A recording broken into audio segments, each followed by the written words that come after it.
lots of boys that want to date me, but do I want to date them? No. Do I want to date the boy that's emotional, available, with commitment issues? Yes, I want him so bad. Yes, I want him so bad. Yes, I want him so bad. Guys, help, there's a crazy person in my house. Oh, wait, no. It's just me because he likes another girl's picture on Instagram. Oh, sorry about that. And this is undeniable proof that women date alphas and marry betas. Women date the alpha males and marry the beta males. Okay, listen to what she just said.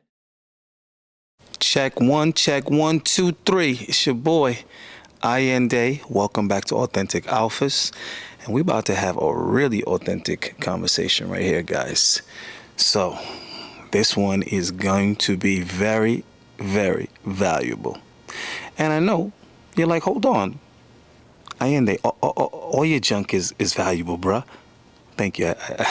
I appreciate that. But no, seriously though, this one is going to be very, very valuable. So I got an email, from a loyal subscriber, and I appreciate that because, so early in the game, but some of you guys are really stepping up to the plate, and I appreciate that.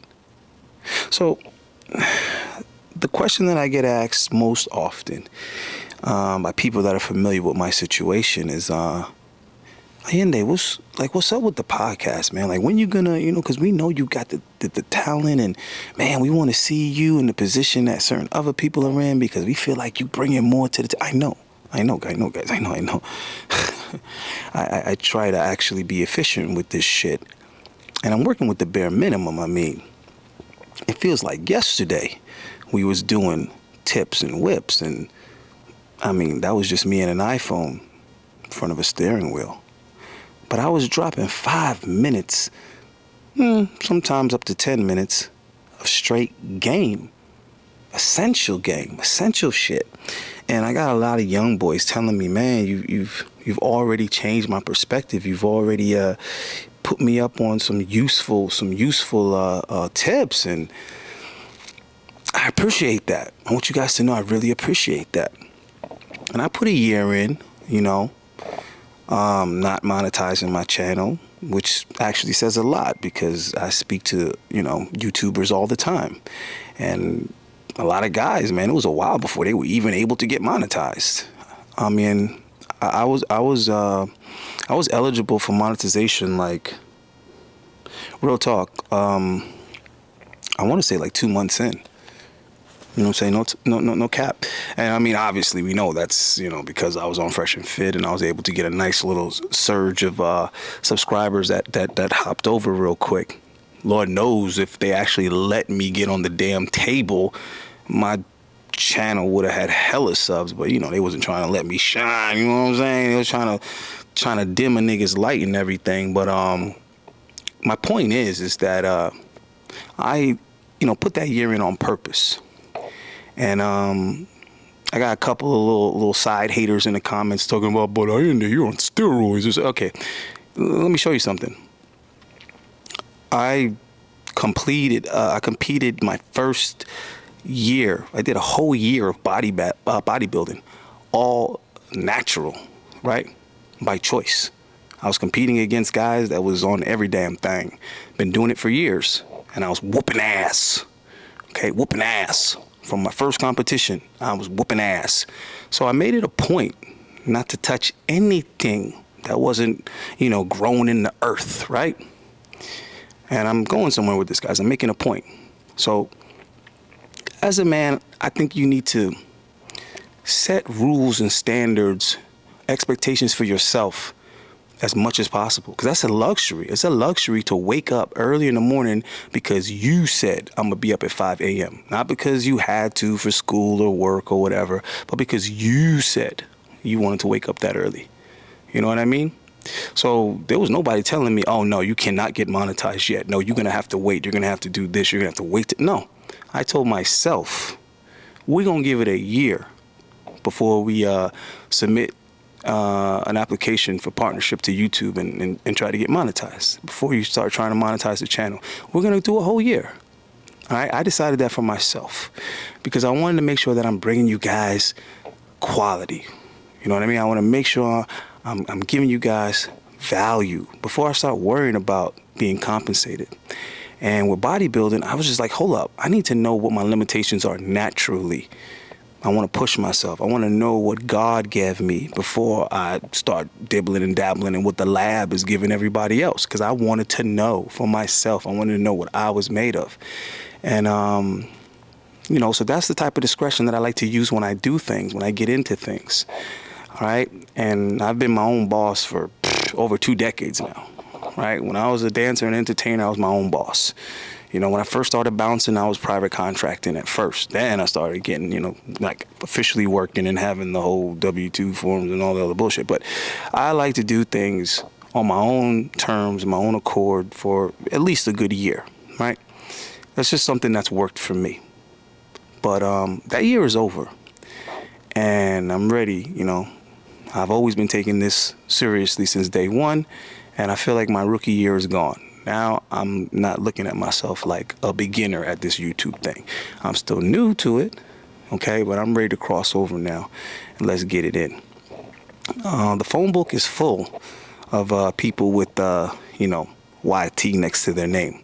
So the potential collaborations are already there, and I'm adding to them every day. So there's going to be a lot of that. But I didn't want to do too much of that either. There's a lot of people where they were big names, but I was like, we'll do something. We'll do something in the future. Because I'm establishing authentic alphas. When I was with Fresh and Fit, I wasn't bringing them dudes up. When we were still cool, I wasn't, trying to jump under their banner. There's a reason for that. So when people are like, you clout chasing us, I'm like, you're an idiot. Read. If that was the case from the very first day, I would have been like, hey, Fresh and Fit, City Boys up. But no. I kept tips and whips very, very separate from that. All right? There was no cross-promoting. But I'm here now. All right? And I'm loving you guys' support. I'm liking it. I'm loving it. I'm getting a lot of damn emails. So I was like, okay, cool. They're getting what I'm dishing out. And I am getting to everybody's requests in the order that I'm getting them. I'm getting up early in the morning. I'm getting to your stuff. I'm putting it together. I'm recording. I'm editing. I'm doing all that. One-man show, right? I finally picked a producer, really good kid. I've been vetting him for a while. He's ready. So that's a beautiful thing. I got my backdoor guy, my YouTube manager guy in the back, behind the scenes guy. He's doing his shit. So I'm liking that. Have to get a sound guy soon. We'll figure out what we're going to do about a studio. I'm thinking more about a run and gun style, to be honest with you. So we're trying to figure out what equipment would be good for keeping it on the go, because I like that, And I think a lot of you guys would agree that having the same studio every single live stream or every single show, I think it's getting kind of stale for a lot of these guys. But they never were doing no run and gun type of move around thing. And I've been doing a lot of movement. I mean, I was giving you guys content from other cities and states and even countries from the beginning. So I figured, why stop now? Just upgrade the equipment, make sure everything's 4K and the audio is great and the lighting is good, and find a way to keep it moving. So give me some feedback on that, guys. Nay or yay? Do you prefer just I'm in a studio every day, same setup? Or do you guys kind of prefer that I'm like on location and kind of like traveling with it, going to different places, setting up and interviewing women and interesting guys? So just let me know, because I need to know you guys' feedback on it. It's for you guys anyway at the end of the day, to be honest. But let's get to this email. See, look, this ain't even the right email. This is look. I got Ben here with a contribution, but it's a whole nother Ben. I'm loving the support, guys. I got guys with the same damn name. What did he send me? Dang, Ben sent me another email. All right, not that Ben. So let me get to the right Ben. Hold on. Okay, this guy, he put his whole name, Benjamin. All right, cool. All right, so check it out. I got an email from Benjamin. Hey, Ayinde, I'm curious if I can brainstorm ideas about game for 30 minutes to an hour or so with you over the phone or video chat. Feel like I'm watching too much material about game and need to get my head a bit more straight on. All right, guys. So let me give you guys a little bit of context. So, like, you guys are probably thinking, like, wait a minute, that's not a video request. That's a consult. Yes. So I spoke to Ben, and I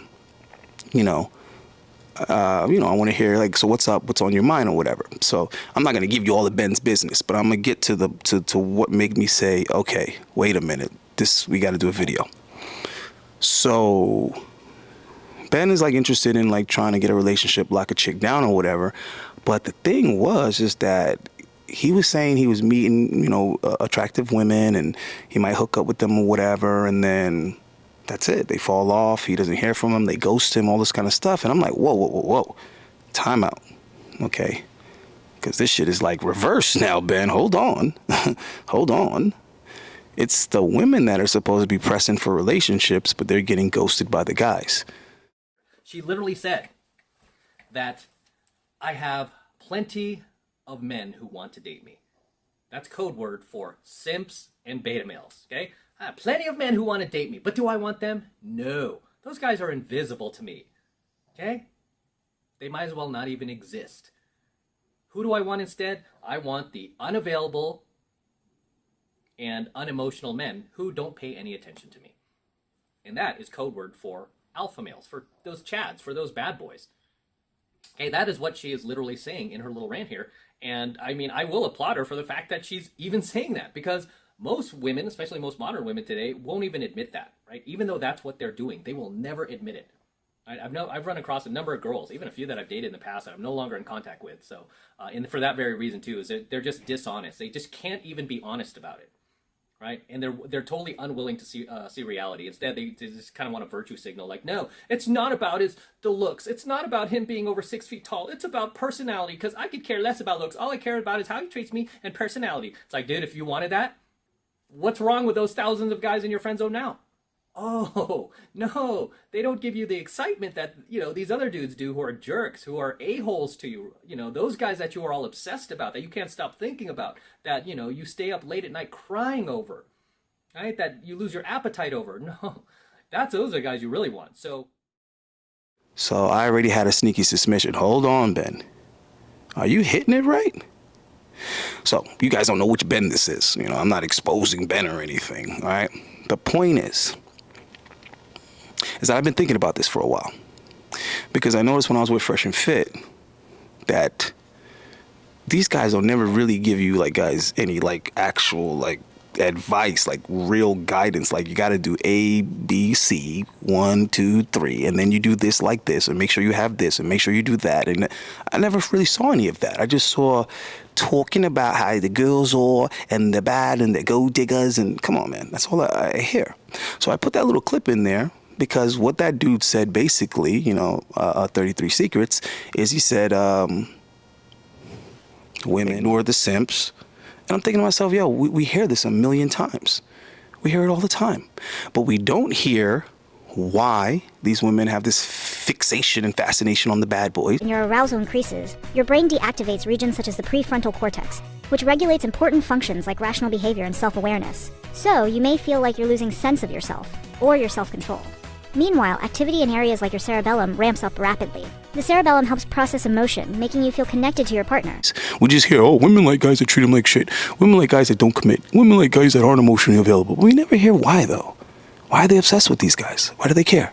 And then we hear, when you treat the women nice, you don't get any results. Nice guys finish last. And I've been like, damn, I've been hearing this shit for 8 years in the manosphere now.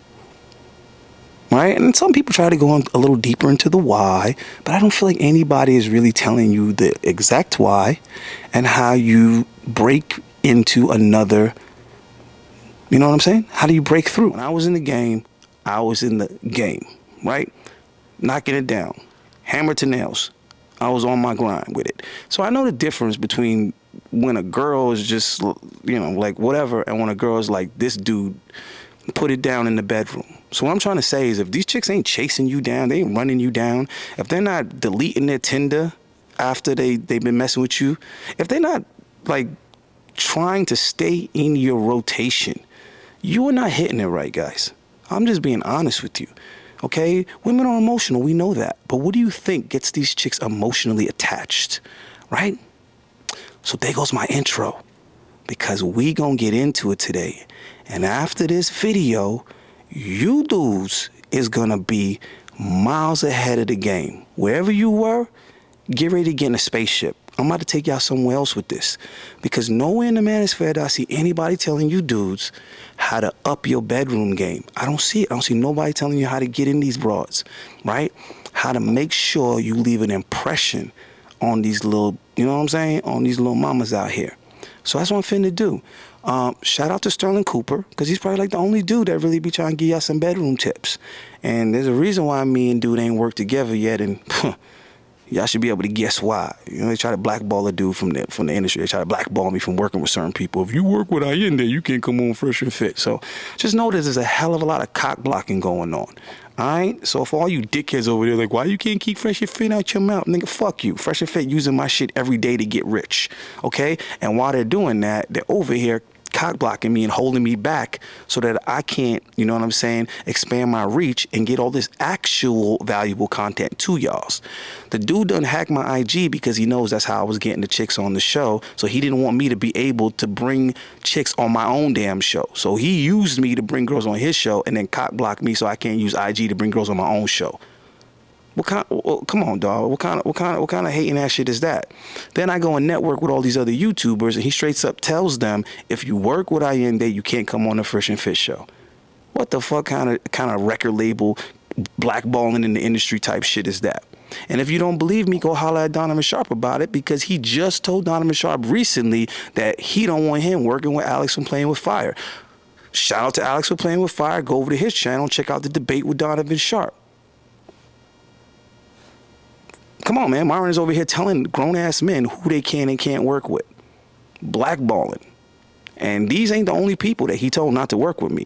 It's a long list. I just don't want to even bother getting into it and mention these men's names because they had the respect to call me and tell me the situation, and I ain't holding no grudges. I get it. You know what I'm saying? Do what's best for you, your career, your platform. The problem isn't with them. The problem is that a motherfucker gonna go that far to try to stop me from shining. You understand what I'm trying to say? But we gonna do all of that anyway. That's the point. We gonna do all of that anyway. All right? So let me go over some of the things that we gonna talk about. And shout out to Ben for funding this video, for sponsoring this video. The man got hella generous with it. Yeah, he dropped $240 on it. So hey, man, I appreciate you. What can I say? I'm going to give you your money's worth, I tell you that much. So everybody get ready to thank Ben, because I'm about to hit y'all with hella useful game. And you got your boy Ben to thank for it, all right? So I'm finna go above and beyond on it. But I'm going to drop some notes, of course, in the description, as always, for you guys to refer to. First question we're going to ask is, why? Why are these chicks so attached to these so-called alpha dudes, right? And what we're going to hope to do is give you guys some actionable, usable, you know what I mean, practical, realistic ways to increase your bedroom confidence. Because a lot of you guys are lacking in the confidence. And I know why you lacking the confidence, because you ain't been knocking it down. Okay? Knocking it down builds confidence. It builds touchdown, slam dunk, okay? Grand slam confidence. That's what knocking it down in the bedroom do. All right? So the next thing is, we're going to teach you guys how to make, consistent sexual connections. Because when guys be telling me they met some really hot chick and they were lucky enough to hook up, and then the chick ghosts them or ain't really trying to see them again, she's not too enthusiastic, she's, standing them up, flaking. I'm like, yo, excuse my French, but you ain't fuck her right. I'm just saying, bro. A girl will drop what she's doing, move mountains, lie to her family, do backseat of the car, whatever she got to do to get a piece of that chunky monkey, if you did it right. All right, just being honest with you guys. We also going to show you how to not only satisfy these women, but for you guys that want relationships, we're going to show you how to keep these women. All right, let's get into this. Now, fellas, I'm pro Y chromosome, okay? I'm pro man, pro male. I'm all about you guys. But being pro male does not mean that you need to be anti-female, all right? That's that feminist rhetoric. Feminists act like you gotta hate men in order to love women. You gotta knock men down in order to prop up women. That's not my logic, okay? So I don't want you guys looking at it like, oh, women are liars. They say they want this, but then they really want that. Bro, time out. Nobody's more confused about women than women, okay? So when they say, I want a guy that's nice and this and that, they do. They do want a guy like that, that's like that, okay? But you're like, nah, Allende, because they go with the bad boy and they go with the asshole and the guy that treats them poorly. Okay, let me stop you right there. The way women use language and the way men use language is not the same. When men use words, I expect them to be using these words accurately, appropriately, efficiently. When women use words, I'm just trying to figure out what she's feeling. Like, what does she feel? Because that's what she's trying to say, is how she feels. So when a spoiled little brat wants a lollipop and you say, no, you're being mean. You don't want to give it to me. I hate to, compare women to children, but that's about the level of maturity. So when women are saying that guys are assholes and they're jerks and they're mean, what they mean is, I wanted something from this guy. He didn't give it to me. Guess what they wanted? They wanted him to be nice. They wanted him to be available. They wanted him to be sensitive, to be emotionally invested. And I know what you're thinking. You're like, but Allende, I've been those things. I've been those things. And I didn't get any results with it. Yeah, exactly, because you're missing another key component. See, this is the thing. Women said, they never said, okay, I want you to pay attention to what I'm saying, because I don't fucking simp. I don't pander to women. I don't defend women, none of that bullshit. But I stand by the truth. When have you heard women say, I only want a guy to be a nice guy. I only want him to be this. They never say only. So what they're saying is, I want a guy to be nice to me and all this other stuff, but I want him to knock this kitty cat down. Ours also work fun. This is young rich anthem. This is Ali singing, by the way.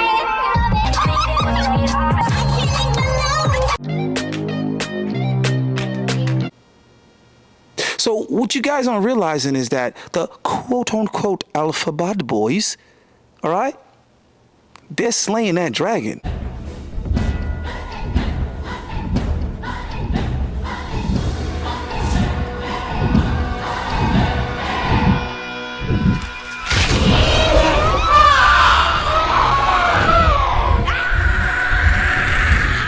Do you understand what I'm trying to say?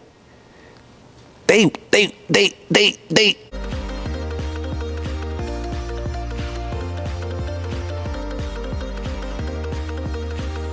Exactly. They beating that pussy up.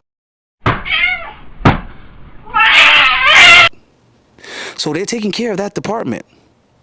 And that department is attached to what? All that dopamine. Throughout your body, setting the stage for orgasm. And in the moment of climax, 30 different regions of your brain go wild. Areas like the hypothalamus and nucleus accumbens are highly active. That's why orgasm affects not only the genitals, but also speeds up respiratory and circulatory systems, and tightens parts of the body including the stomach and thighs. And your brain's reward center receives literally thousands of pleasure signals from your fully engaged nervous system. And all that dopamine releasing in their brain. So when that alpha hitting that spot and she orgasm and she gushing,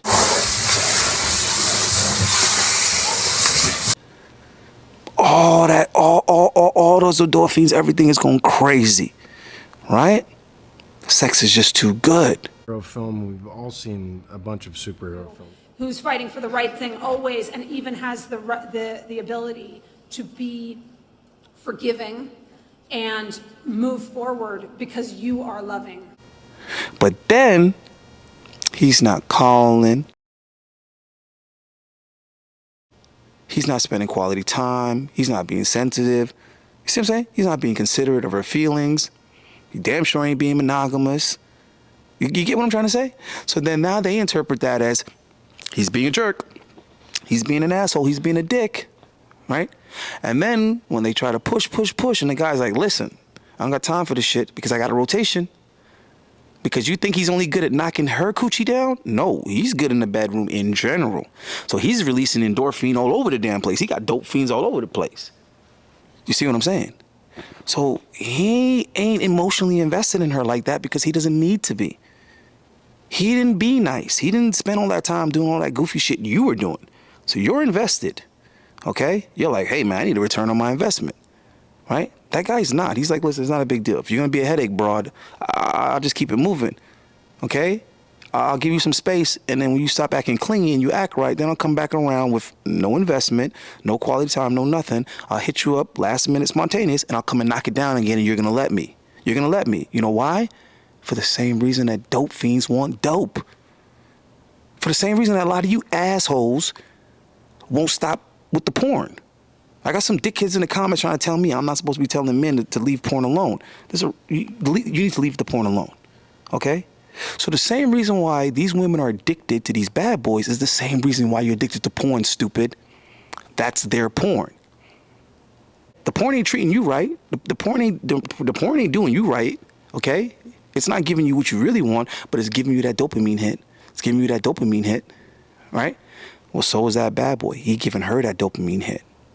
So stop getting mad at the chicks for picking the bad boys over the nice guys, because the nice guys are doing everything they're supposed to be doing. But what are they saying the man is for? Oh, he's not giving her the butterflies. He's not giving her the tinglies, right? Well, why are we acting like women are wrong for wanting butterflies and tinglies? You see where I'm going with this? When you actually do get some butt, you want to orgasm too, right? You want to enjoy it. When you sitting there playing with yourself, like a pervert, you're sitting there touching on yourself to Pornhub by yourself, you're trying to have an orgasm too, right? Okay, so stop judging these chicks and figure out what you need to do so that you could be the one giving the girls that dopamine hit. I'm about to teach you something. Y'all about to learn. You're going to learn today. How Kevin Hart say? Y'all going to learn today. You're going to learn today. All right. We already know this about women. You might not know what I just told you about women. I just put it into perspective for you. So now you can stop blaming the women and we can start making some progress. Class is in session. I want all you to get your little textbooks out, get your paper and your pencil, write down these notes, because like I said, y'all about to learn today. Red pill content is starting to irritate me. Okay, I've been listening to it for years, longer than some of you guys, because some of you guys is like 20 years old and you just started listening a year or two ago. I've been listening since 2015. All right, so I heard it already. Okay, the shit's getting repetitive, stagnant, and redundant. But authentic alphas, we giving you solutions over here. All right, about to get channel of the year out this motherfucker. So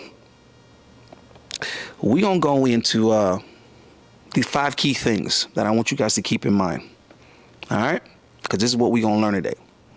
This is the workload. We're gonna learn how to have the right mindset, which is gonna lead to the right matter. We're gonna go from mind to matter. Mindset equals matter. That's number 1. Number 2, we're gonna work on that appearance, because that's gonna lead to attraction, and that attraction is gonna get you access. Right? So we're gonna get the appearance, we're gonna get the women attracted, they gonna give us the access, and you're gonna earn the approval. Because if she lets you hit it and you don't hit it right, access denied. You ain't gonna get up in there another time. Okay? You don't want to be a waste man. You don't want a girl to feel like she regrets letting you in there. So when you get in there, you got to stand up in it. All right. Number 3, we're going to establish the proper behaviors in the bedroom. And those behaviors are going to give you the best. What you think I'm about to say? Okay. They're going to get you the best results, guys. That's what we're working on. All right. Number 4, we're going to get that reward system. I told you guys about the reward system in the other video while I was telling you how to turn bad habits into good habits. You got to rewire, remajigger, okay, your own natural reward system and make it work for you. So we're going to show you how to do that with the women. Because if you can hit that reward system, you can redeem and retain these broads. All right? And number 5, last one, is I'm going to show you how to turn these women to dope addicts. Okay? We're going to make you the dealer. You're going to be the dealer, and she going to be the fiend. All right? All right. So let's get into it, and we're going to start with psychology. To talk about female desire, we need to start by talking about one major misconception a seemingly scientific theory that most of us have bought into. And that is the idea that while men are genetically programmed to spread their limitless seed and be promiscuous, that women, by contrast, are genetically programmed, evolutionarily scripted to seek out one good man, seek out one good provider, seek out closeness and constancy, and so that, at least relatively speaking, by this theory, women are somewhat better suited to monogamy, have a sex drive that's a bit less raw, a bit less animalistic than male libido. That dates back to the early 90s.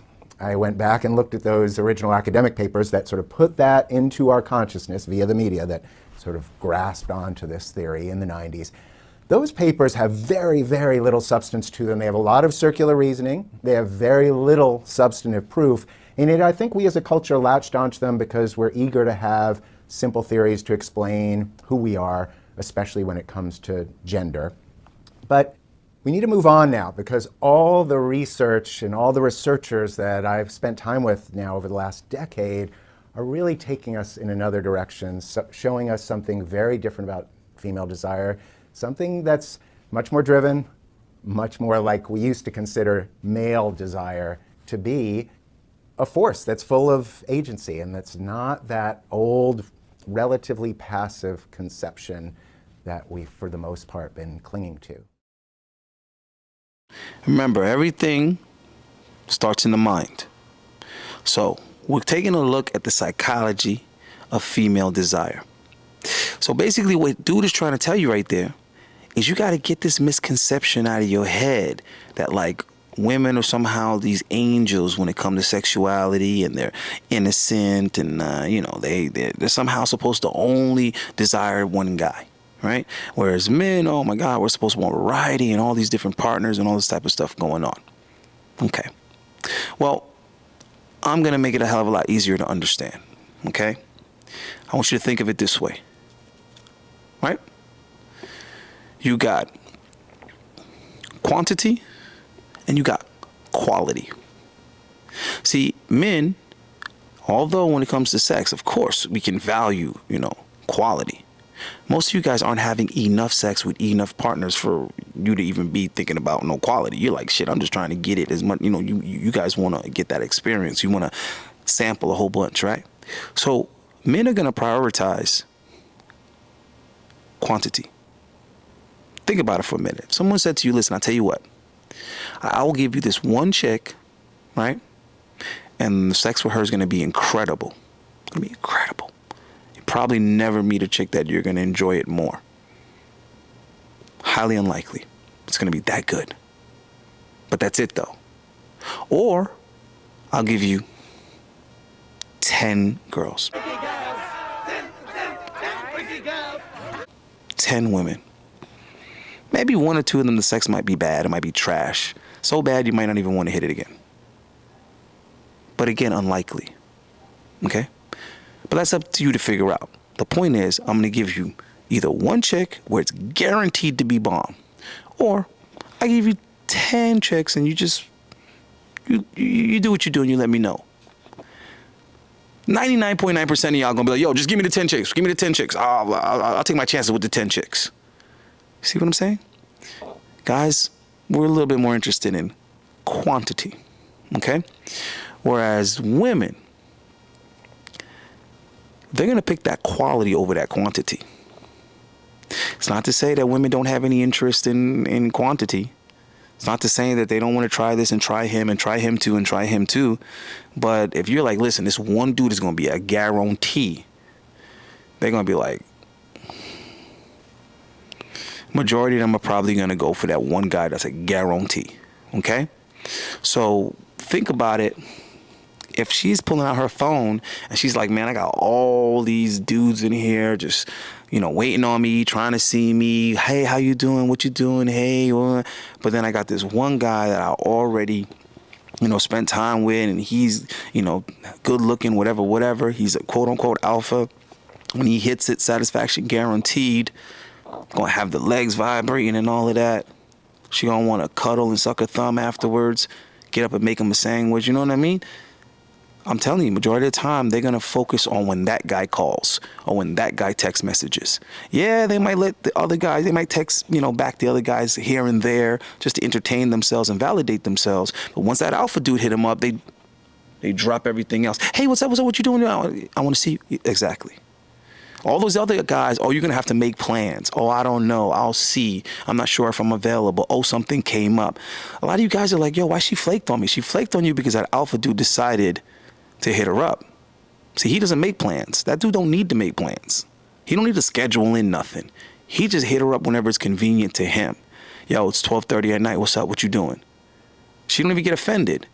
Okay? But let your silly ass text her at fucking 10:30 at night. She's gonna be like, it's late. Or she's not gonna respond to you at all. That's the way it is, guys. You know the deal. Women make rules, okay, for the betas, and they break rules for the alphas. If that's the way you want to say it, that beta alpha shit is kind of whack. It's kind of played out. The point is, as we're going to talk about how you can be that dude. You can call him an alpha dude if you want. I just like to refer to him as that dude, okay? That dude she answers the fucking phone for. That dude that she makes concessions for. That dude that she reschedules for. That dude that she cheats on her dude for. That. So let's go into some labs. So Meredith Chivers, Canadian researcher who I spent a lot of time with, tries to look past what culture teaches us and look at something more immediate. So she puts women in front of pornographic scenes or has them listen to erotic scenarios and measures their response in two ways. One, she gives them a keypad. They can rate their own subjective response. Am I turned on? Am I not? To what degree am I turned on or not? Secondly, she's got a little device called a plethysmograph, which measures the body's response. Over and over again, what women say they want via the keypad, what women say turns them on, contrasts with what this little device called the plethysmograph says about bodily response. To give you one example, scenario with a super hunky, handsome, close friend as the potential erotic partner versus scenario with a super hunky, handsome, total stranger as the erotic partner. Consistently, women say, I'll go with the close friend. Consistently, women's bodies say, I'm getting very, very turned on. The plethysmograph readings are soaring in response to the stranger. What I want you to take from that, okay, is stop taking it personal when a chick don't choose you because she's operating on her cave woman brain, all right? It just is what it is. It's her instincts. So what you need to do is you need to start making yourself more animalistically attractive, all right? Don't hold no grudges. Don't take it personal, all right? It is what it is. You mentioned masculinity, and there's something that I heard you say in a podcast that really fascinated me around women and perfectionism. How women really need to feel sexy in order to have sex, and a lot of desire and passion is around the woman feeling sexy. And that's at odds with perfectionism because the woman has a voice in her head that's always critical of herself. You notice how she said, we're going to recognize the masculine because there's a certain role that you need to be playing as the man, right? And this has a lot to do with every aspect of interacting with a female. But regardless, you got to stay in your role, right? You know how they say, maintain frame.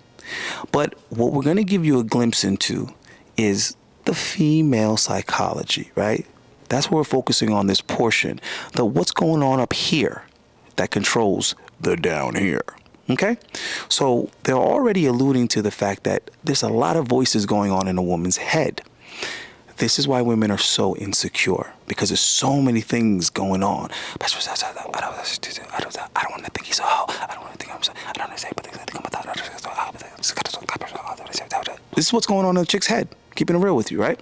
So she's having these, fantasies or these thoughts or these desires, but then part of her is telling her, oh, no, I don't want him to think I'm a hoe, and no, wait, I'm not a slut, and I don't want to feel dirty, but she does want that. She does like that does intrigue her, that does interest her. So there's a lot going on, right? The cat is throbbing for certain behavior.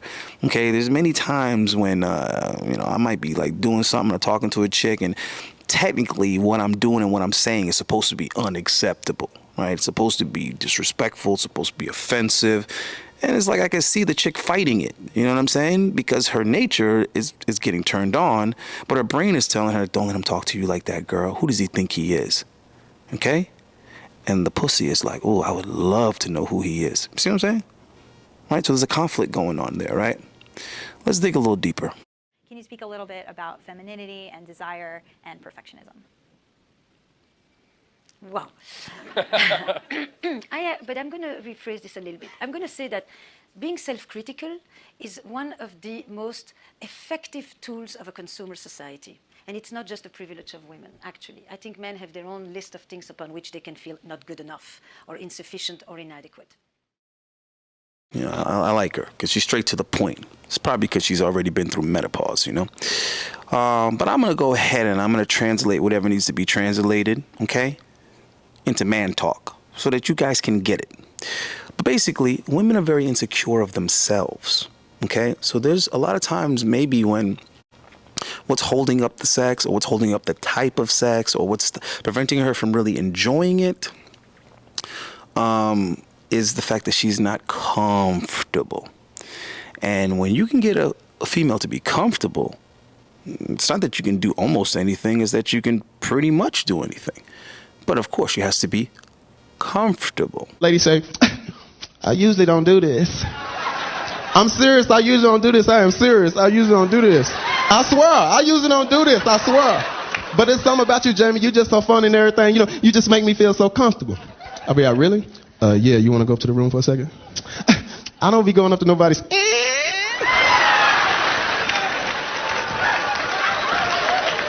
This is a nice room. But I usually, you can ask Ray Shay and them, I don't be doing this. I swear to God, I don't be doing this. But it's something about you, Jamie, you just make me feel so comfortable. Yeah, well, you want something to drink or something? You know, I ain't had a drink about. Oh, is that Tanqueray? Ooh, that shit make me crazy. I normally don't drink like this, Jamie, but you make me feel so comfortable. Yeah, well, why don't you sit on the bed for a second? You know, on your bed? I don't be sitting on nobody's bed and stuff, you know, because I just usually don't do no shit like that, you know, but it's Is this a Portopedic? I usually wouldn't sit down, but this is a Portopedic, so I sit on this just because it's a Portopedic. I ain't never sat on no Portopedic, I swear. But it's something about you, Jamie, you just make me feel so I'm going to sit right here. You get what I'm trying to say? So a lot of you guys, you're from the outside looking in, and you're trying to interpret what you're seeing, okay? And you're misinterpreting it, which is what women do a lot. So you see how I have to be, you know, I have to be even with it. I hate how biased and one-sided the manosphere has become. Or maybe it always was that way, but I'm here now, and I'm not fitting to do that. So if a woman is like, oh, I got my own career, I'm strong, I'm successful, and these guys, they're just frightened by that. They're intimidated by me. That's not what it is. What it is that they don't want to deal with that attitude. But she's misinterpreting it. See what I'm saying? So when you guys see one particular guy do something and get away with it with a female, and then it's like if another guy was to try to do that, she'd be like, who do you think you are? How dare you? I'm not going to do that. I'm not that type of girl. I'm not going to, you know, give you roadhead, or I'm not going to do this in the backseat, or I'm not going to, you know, bang you on the roof, or I'm not going to bang you in the staircase. It's like, but she would do that for another guy, right? But you're misinterpreting the why. Okay? It's not because women are just natural liars. It's, you know, it's not because they're super fit. It's not that. What it is that there's some aspect of this guy that's making her comfortable. Something happened that allowed her to be comfortable. So let's figure what that is. If you think about sexuality and the experience of letting go, right? Letting go in order to be able to enjoy, in order to be able to experience pleasure and all of that. You would think, then what is it that are the blocks that prevent letting go? In a straight narrative, you will often hear a man say, nothing turns me on more than for her to be turned on. Yes? Yeah? Because if she's turned on, then he knows he's not hurting her. She's into it. He can bypass the main frame obstacle for men, which is the predatory fear. If she's into it, if she likes it, then he doesn't have to worry. This is actually what he gets on screen. The woman on screen always likes it, never has a headache, always says me too, always says more, more, more, and he doesn't have to feel neither inadequate, nor afraid of rejection, nor worried if she likes it, which are the three most important internal experiences for men, psychologically, sexually. Again, this lady, man, I like her. You know what I'm saying? We could be good together. Now, what is she saying? That guys have a fear of being inadequate, being rejected, and whether or not the girl even likes it. Now here's the thing. Your role as the man, lead. Now, here's the thing about leading. You have to be confident to lead. Okay? So you have to know that you are adequate. But how could you possibly be sure that you're adequate? For you young guys, that's really complicated because you haven't been successful yet. You haven't dominated yet, right? You haven't gotten the good results yet. You haven't, gone through that trial and error where it's building up your confidence because you're like, oh shit, okay, that worked. Okay, that worked. I did that. Okay, I got it. You see what I'm saying? So we got to get that part going where you know what you're doing because you've already done it.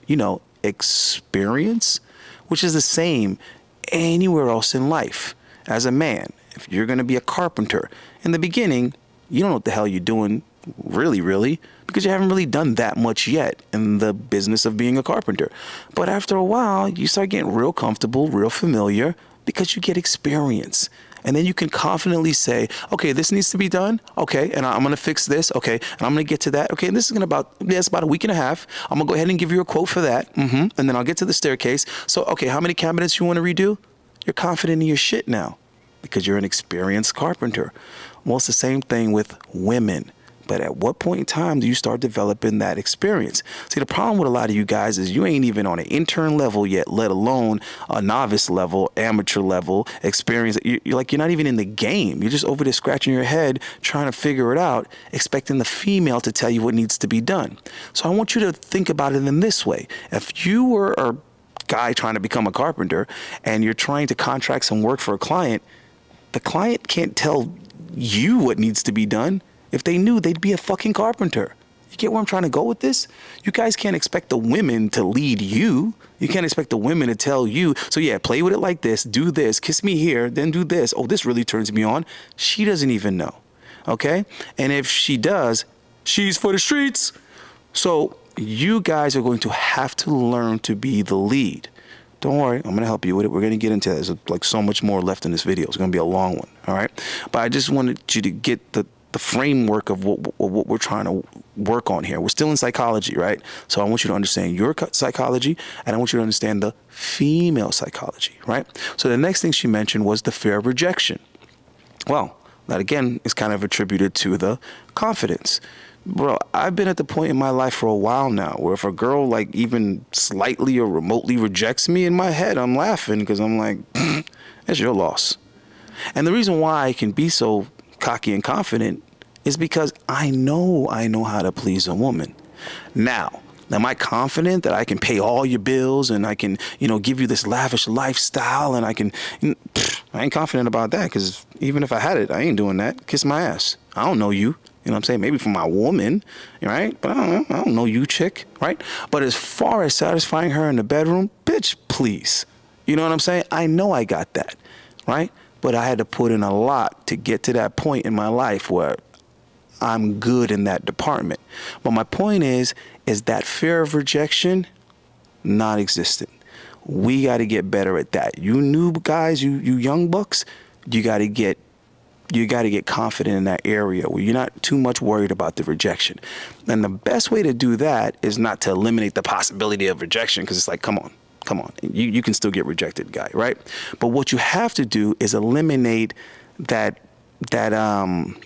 depression and that lowering of the dopamine. Because the reason why rejection is so terrifying for you guys is because rejection actually reduces the dopamine. You know that feeling when you go to say something to someone and they give the slightest indication that they're not interested and you feel rejected and it hurts? There's a term for this in research. It's called rejection sensitivity, and it's really common in a lot of mental health conditions, including ADHD. In ADHD, at least, it seems to be a combination of emotional dysregulation, our emotions being really, really strong. Our brains don't really regulate those very well. So while the emotion makes sense for the situation, the intensity with which we experience it is not. And also just a history of actual social rejection. We've been rejected so much in our past that we almost anticipate it. We expect it to happen. Rejection sensitivity can really get in our way. It can lead to people pleasing, avoiding situations in which we might experience rejection, sometimes even rejecting others before they have a chance to reject us. So it's something we need to be aware of and develop strategies for. Okay, which eventually reduces the testosterone. So in other words, you start feeling like shit if you get rejected. The way to get around that is to stop having that expectation. Stop going in it thinking, okay, all right, okay, I'm gonna talk to her, and oh my God, I hope she gives me her phone number, and I hope that it goes well, and I really like her, and okay, here it goes. Okay, bro, stop. Get over all of that shit. Set a different goal. Your goal shouldn't be all of that. Your goal should just be, I want to walk over to this chick and shoot my shot. That's it.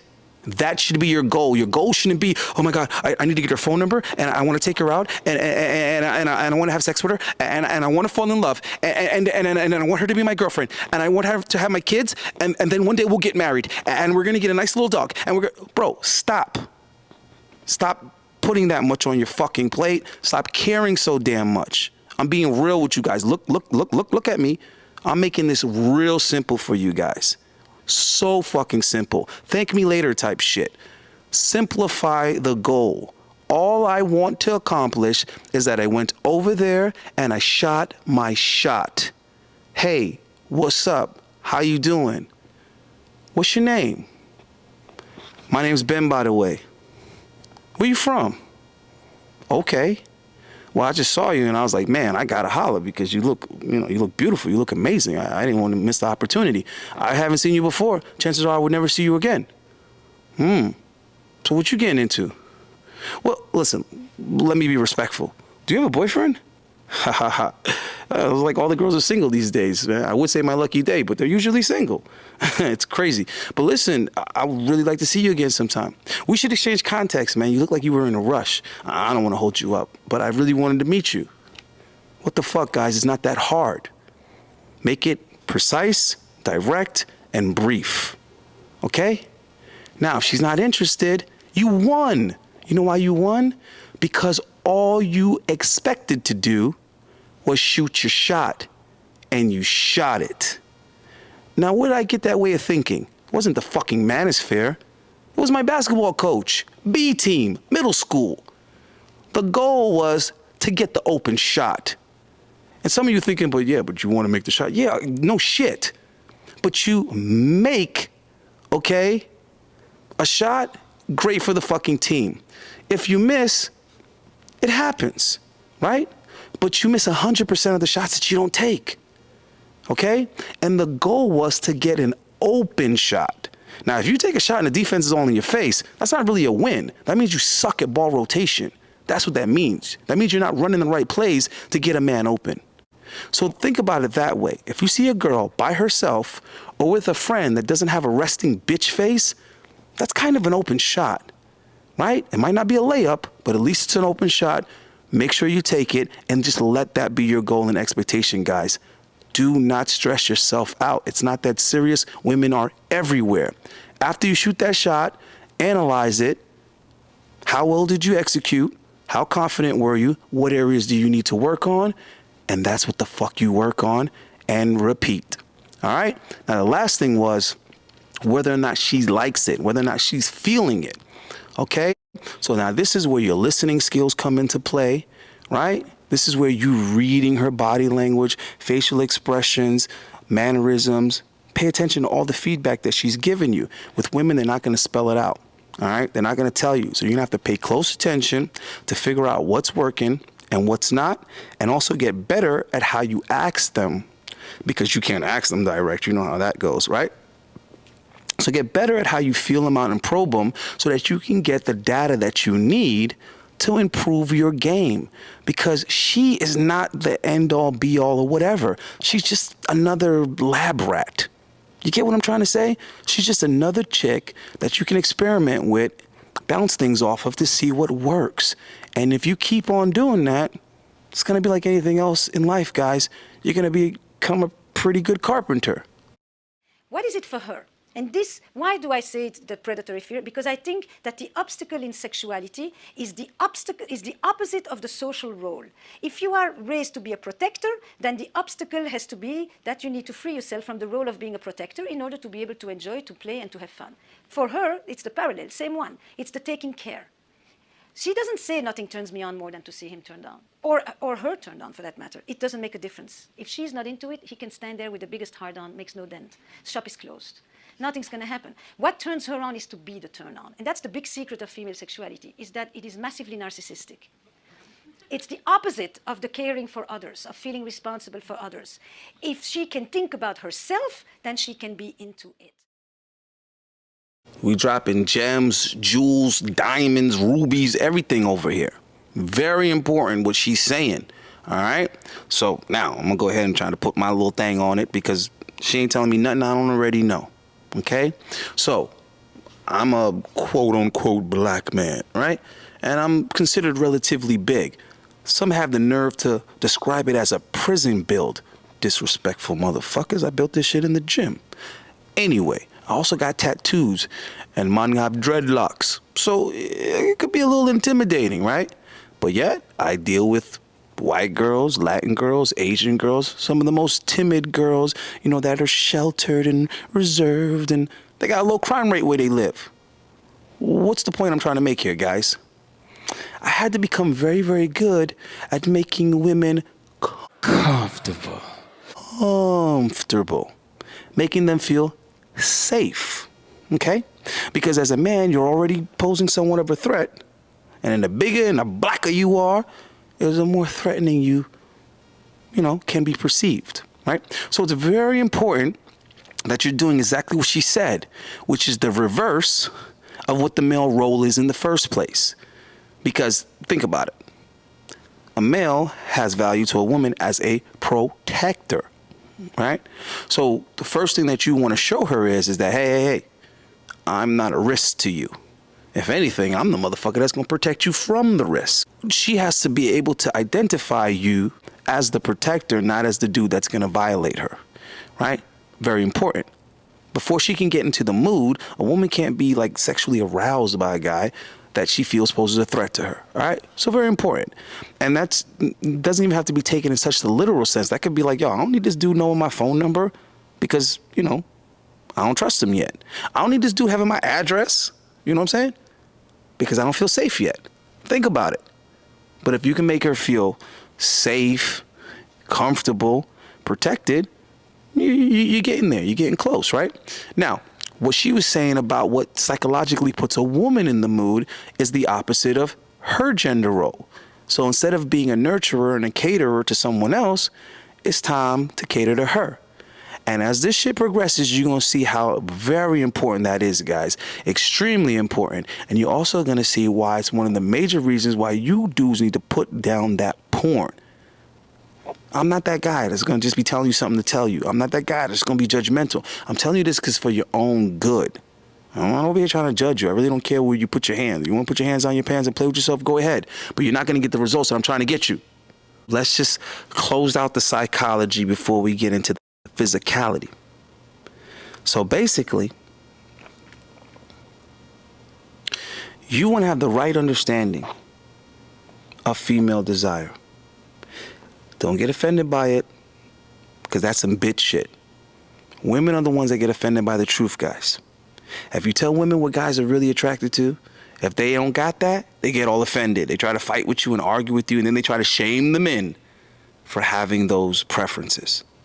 Don't be a bitch. Just accept that this is what women are attracted to. This is what makes their cat wet. It is what it is. All right?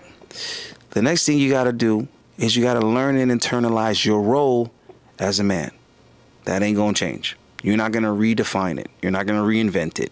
It's already pre-decided since the caveman days. Get with the program. All right? Now, so once you understand her desire and you understand your role, the next thing you need to do is understand how to incentivize her. That's also going to be very important. Incentivize the female. Now, when you learn these things and you improve your approach, you get a better approach, right?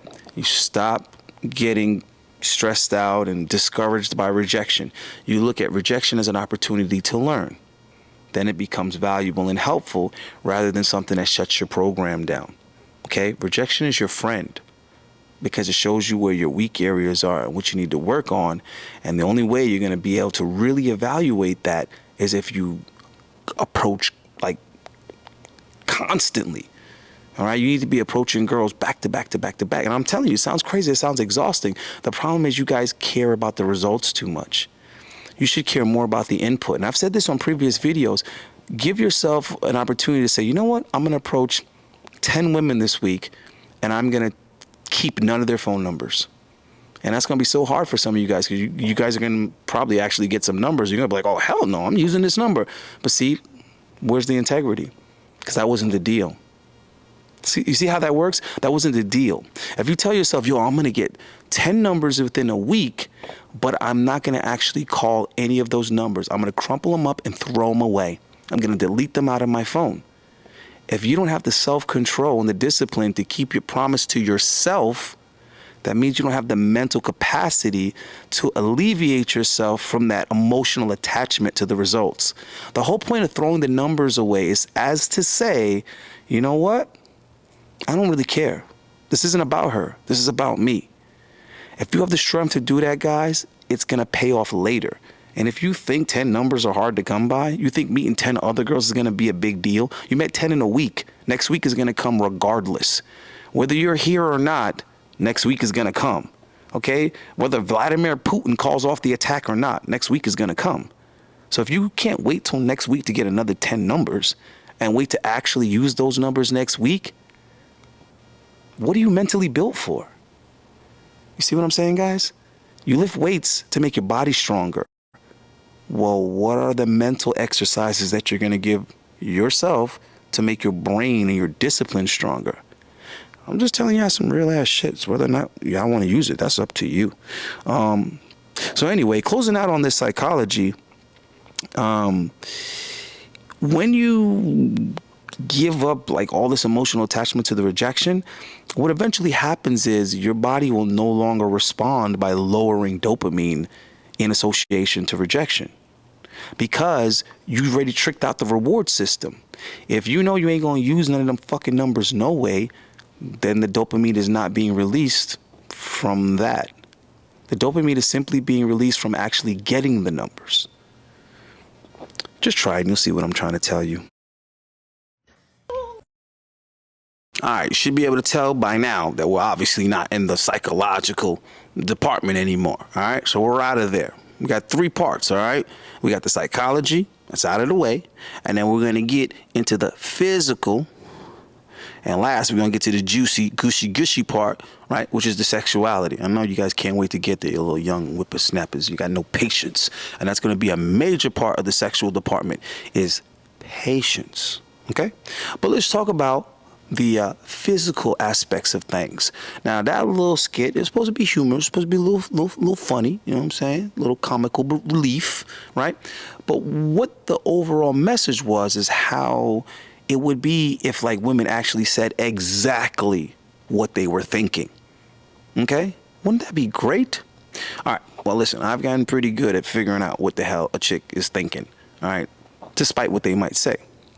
But you see how important appearance was. You know what I'm saying? Because when you first roll up, that's the first thing that they're doing. And they're trying to assess and see how much information, how much they can figure out about a person just based on their appearance, right? And that goes the same for any other department in life. If somebody's a lawyer, you're going to look at them and, you know, see how they present themselves. Is this motherfucker got wrinkles all in his suit? Is his suit not fitting him properly? Do you not have a tailor? You know what I'm saying? Why is your briefcase so worn out? You get what I'm saying? That's not the dude you want defending you. You get what I'm trying to say? So when you're approaching a woman, you got to have your appearance together. All right. So that's number 1, your appearance. If you ain't got that together, everything else that follows just ain't going to cut it. So I need you guys to understand that this shit needs to go in chronological order. All right. A lot of you guys are all over the damn place. But since you have so little patience, you don't have the fortitude to just say, all right, let me break this down into compartments and let me prepare myself and make sure I got all my areas together before I start throwing myself out there. And then when the shit flops on you, you don't even know where you went wrong because you got so many shit wrong and you don't know which is more wrong than the other thing. You're thinking, well, what's the area that's most important? That's the way you guys phrase questions. I pay attention to the way you guys phrase questions, and it just makes me think you're fucked up from jump, because this part is fucked up. You worrying about like your body, you're worried about your money, you're worrying about your height, you're worrying about all these other things, and your brain is the first damn thing you need to get in order. That's why I say we got to start with the mindset. All right? So now that we got the mindset out the way, and we kind of got a better understanding of the psychology, now let's get your appearance together, right? So a lot of you guys don't really know what the fuck you're doing with the dress. But the problem with that is you put your clothes on your body. So you got to get your body together. You see what I'm saying? So you want to start with the body, and you finish with the body. It's kind of like pimping. You start how you finish. So the body need to get relatively, you got to get your body together, right? You put the clothes on that, but if things go well, you're going to be taking your clothes off anyway. And then you're right back to the body. You see what I'm saying? So it all comes full circle. So if you guys ain't got halfway of a decent body, if you can't even get your body just a little bit above average, which shouldn't be that hard to do because most of you motherfuckers, your body is a mess, right? You got to get that together. And see, I think that holds a lot of you guys back because you're like, oh man, how long is it going to take to get that together? Well, that's my point. That's my point. Because if you don't get that together, you're coming half-cocked anyway, and then everything else is going to be a waste of time. Everything else is going to be a waste of time. You're going to waste actual time, right? You're going to waste actual money. You're going to waste actual effort, frustration, aggravation, and this is the problem. Women are not going to be honest with you like that clip. They're not going to straight up look at you and say, listen, your outfit, trash. Lift up your shirt, no six-pack. Your shoulders, narrow as shit. I'm not interested. They're not going to do that. They're going to sit there and waste your fucking time. Okay? That's what's going to happen. They're going to waste your time. And you're going to be like that hamster on the wheel going nowhere. But the guy that got his shit together, he got his mindset together, right? He got his psychology together. He got his body halfway together. He got a halfway decent outfit on there. And he comes up there with some strong, confident, direct game. That motherfucker's in there. Look how far ahead of you that he is. And you're still over there in the friend zone like an idiot. Because you don't have patience. You want the girl so bad that you just want to be next to her talking about nothing. Getting nowhere. Because you just want to smell her so bad that you're going to be there on standby, wasting your time. But if you just ignored and avoided them until you had something to work with, when you finally walk over to her and say, hey, how you doing? My name is, you would have enough going for you to at least get in the panties. And then the end of this video becomes extremely beneficial to you guys. So I want you to make the end of this video your motivation to do what you got to do to be able to get to that. Because a lot of you are nowhere near doing what needs to be done to get to the end part of this, which is where you really want to be. Things take time, guys. Things take time. It's important to know how to present your body. Of course, you need to first work on your body. Once you work on it, you learn how to present it to the opposite sex. So you need to be in shape, okay? You need to dress well, okay? You need to stand up straight, upright, strong, and masculine. So work on your posture. Trust me, extremely important. I know you guys have seen females sometimes, and just the way they carry themselves is attractive. Just the way their spine is set. Just the way they arch their back. Think about the difference between a female wearing heels and when that same female isn't wearing heels. You can't tell me there isn't a distinct difference. So you need to be bringing the masculine equivalent of that. Okay?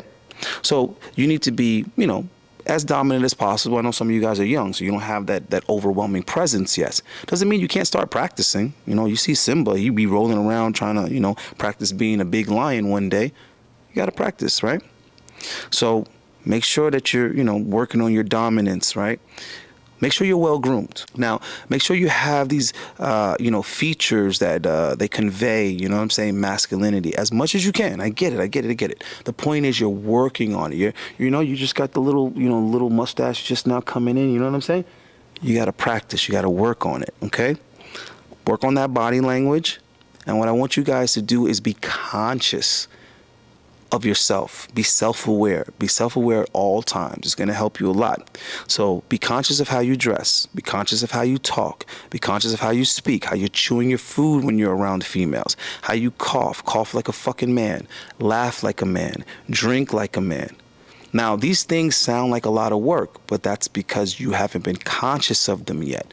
After you practice being present and consciously aware of yourself, it becomes like, you know, second nature. Eventually, that's just who you are at some point in time. It's kind of like when they say, chew with your mouth closed, right?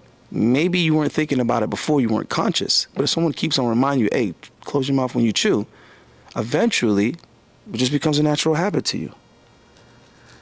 I'm giving you guys advantages because other guys aren't thinking about these things, but women are noticing them. She is picking up on it on a subconscious level, and it is attractive. All right, so let's move on and check out another clip. Build anticipation throughout the day by sending sexy texts or images or whatever you like to do. But basically, it's through the day to just drop some hints to get the mind start to think about something sexy.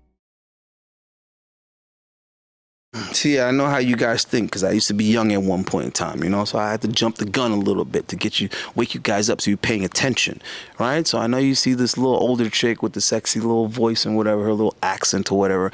She's already talking about, you know, sending the sexy text message or maybe, yeah. See, I already jumped over to when you actually start using those phone numbers now, you know? After you get through that trial period where you're just getting comfortable with approaching women, talking to them for as little as possible. You know, you want to talk to women for as little time as possible to get them comfortable enough to give you their number. That's what you're supposed to be doing. You guys, a lot of you guys, you spend way too much time trying to like talk the girl up, and you know, you're not trying to make her comfortable. What you're trying to do is make your punk ass comfortable. You should have already been comfortable before you got over there. You're trying to muster up the courage to ask for the number because you're afraid that if she says no, your little heart gonna be broken. No. Get that out of your system. You get over there, you get straight to the point. Stop trying to trick girls into something. Be direct. I came over here because you're attractive. I'm talking to you because I like the way you look and I want to get to know you. Basically because I want to sleep with you. So be direct as possible without being offensive. Okay? Believe it or not, a lot of the women are going to appreciate your forwardness. You guys think that beating around the bush and warming up to it, okay, that's that friend zone bullshit.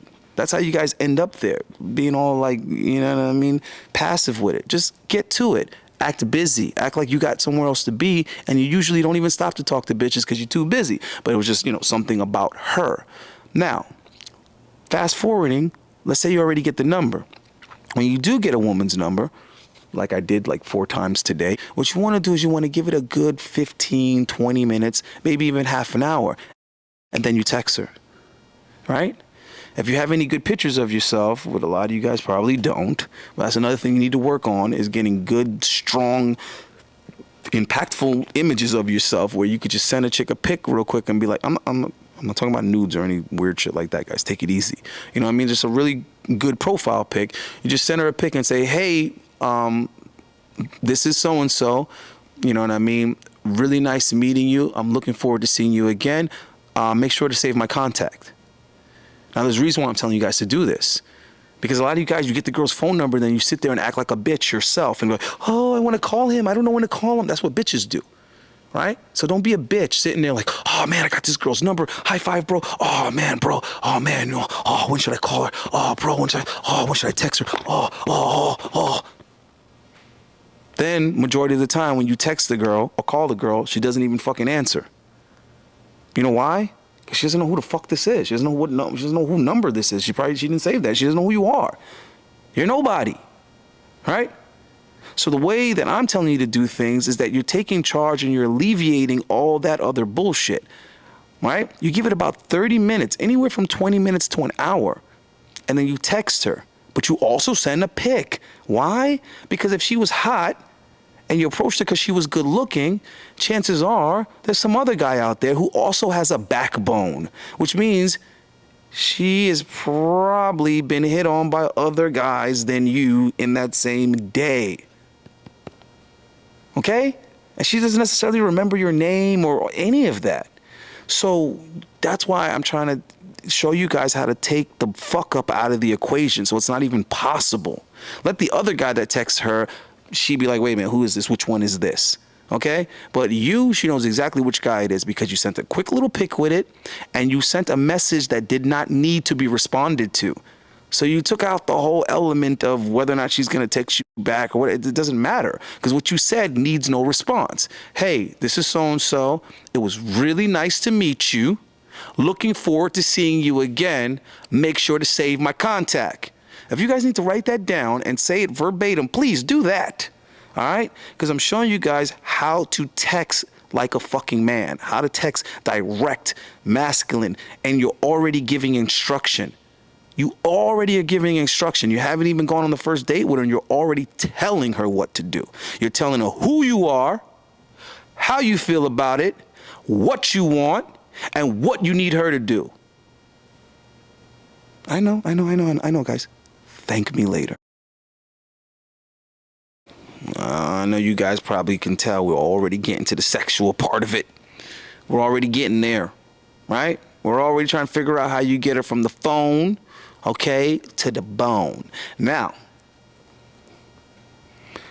what I told you to text a chick when you first meet her, that is sexy within itself because it's already showing her that you have direction. You know what you want. You have no problem letting her know what that is so that she doesn't have to be like guessing what it is, where you're coming from with it. And you're already telling her what you need her to do so she can relax and know that her job is just simply to accept or decline. She doesn't have to do too much thinking. All she has to do is just say yes or no. All right? That's why asking women when they're available and all of that, don't do that shit, bro. Okay, if you're asking a girl on a date, you don't ask her when she's available. You just tell her straight up, hey, listen, what are you doing on Thursday? I want to see you. That's it. Straight to the point. If she's feeling you, she'll make herself available on Thursday. If for some reason she cannot make herself available, but she is highly interested in seeing you, she will make it extremely clear to you that, listen, I can't do it on Thursday because of this, this, and this, but listen, I can for sure do it at this time. Okay? This is how women respond when they are feeling you, but for whatever reason they can't get out of a pre-existing obligation. So I'm telling you guys how to weed out all the wondering. A lot of you guys are just wasting so much time wondering, trying to figure out what's going on, trying to figure out why a girl's doing this and why a girl's doing that, and I don't know, does she not like me? Why hasn't she responded? No, she doesn't like you, obviously. Right? So I'm making it clear for you guys. But what you have to do is stop acting like females yourself. And when I say that to guys, you guys get all like offended in your feelings. And I'm like, that's some bitch shit within itself. If I'm telling you what it is and then you're like getting all sensitive, then you're acting even more like a bitch. Okay? Brush it off. You got to be harder than that, guys. You got to like stop caring so much. Now, if a chick isn't feeling you, you want to find that out as soon as possible so that you can stop wasting your time. Figure out what adjustments need to be made and move on to the next one. And if that one got some issues that she's not feeling about you and you figure out what that is, you adjust that and move on to the next. And think about the pattern. You just keep on getting better and better and better equipped every time you figure out that she doesn't like me. What might it be? Cool, I'll work on that for next time, but next time won't be the same bitch. This is something that I've always told guys for years. Like even when I was younger, this is one thing I always figured out like real quick. Before I waste time trying to ask the same bitch a question again, I'd rather ask a new chick that question. So before I try to reschedule with a chick that flaked on me, I'd rather just meet a whole new chick and ask her out. You see what I'm saying? I don't go backwards. I always tell people, don't go backwards. If something doesn't work with a female, move on to another female. Try it on another female, or make the adjustment, but make the adjustment on another female. So many men say so stuck on the same girl, this one-itis shit. Stop wasting time with individual females and move on and go learn something new from another one. Now, where we are right now in the video is this dick insecurity thing that so many of you suffer with, right? So you already seen the clip. The chick is talking about whether or not size matters. Listen, I'm here to tell you, size does matter. But the way women answer that question, this is why it's not helpful to you guys. Because when you ask the question, well, I'll never ask the question. I'll just wait for a YouTuber to ask the question, and then I'll just listen attentively at what the girls say. Because you guys don't ask these bitches this shit in real life. You wait for somebody else to ask it, and then you try to go off of that. All right? You want to see some YouTuber on Las Vegas Boulevard asking random tourists, hey, can I ask you ladies a question? Hey, ladies, okay, so the question is, does size matter? You guys are going to get the same dumbass answer every time. Oh, it's not the size of the boat, it's the motion in the ocean. And listen to what they're trying. This is what they're really saying. First of all, the reason why women will tell you that height's not a big deal when we all know it is because what they're really saying, when you translate it, what they're saying is height doesn't matter, because if the guy's not tall, I don't give a fuck about him anyway.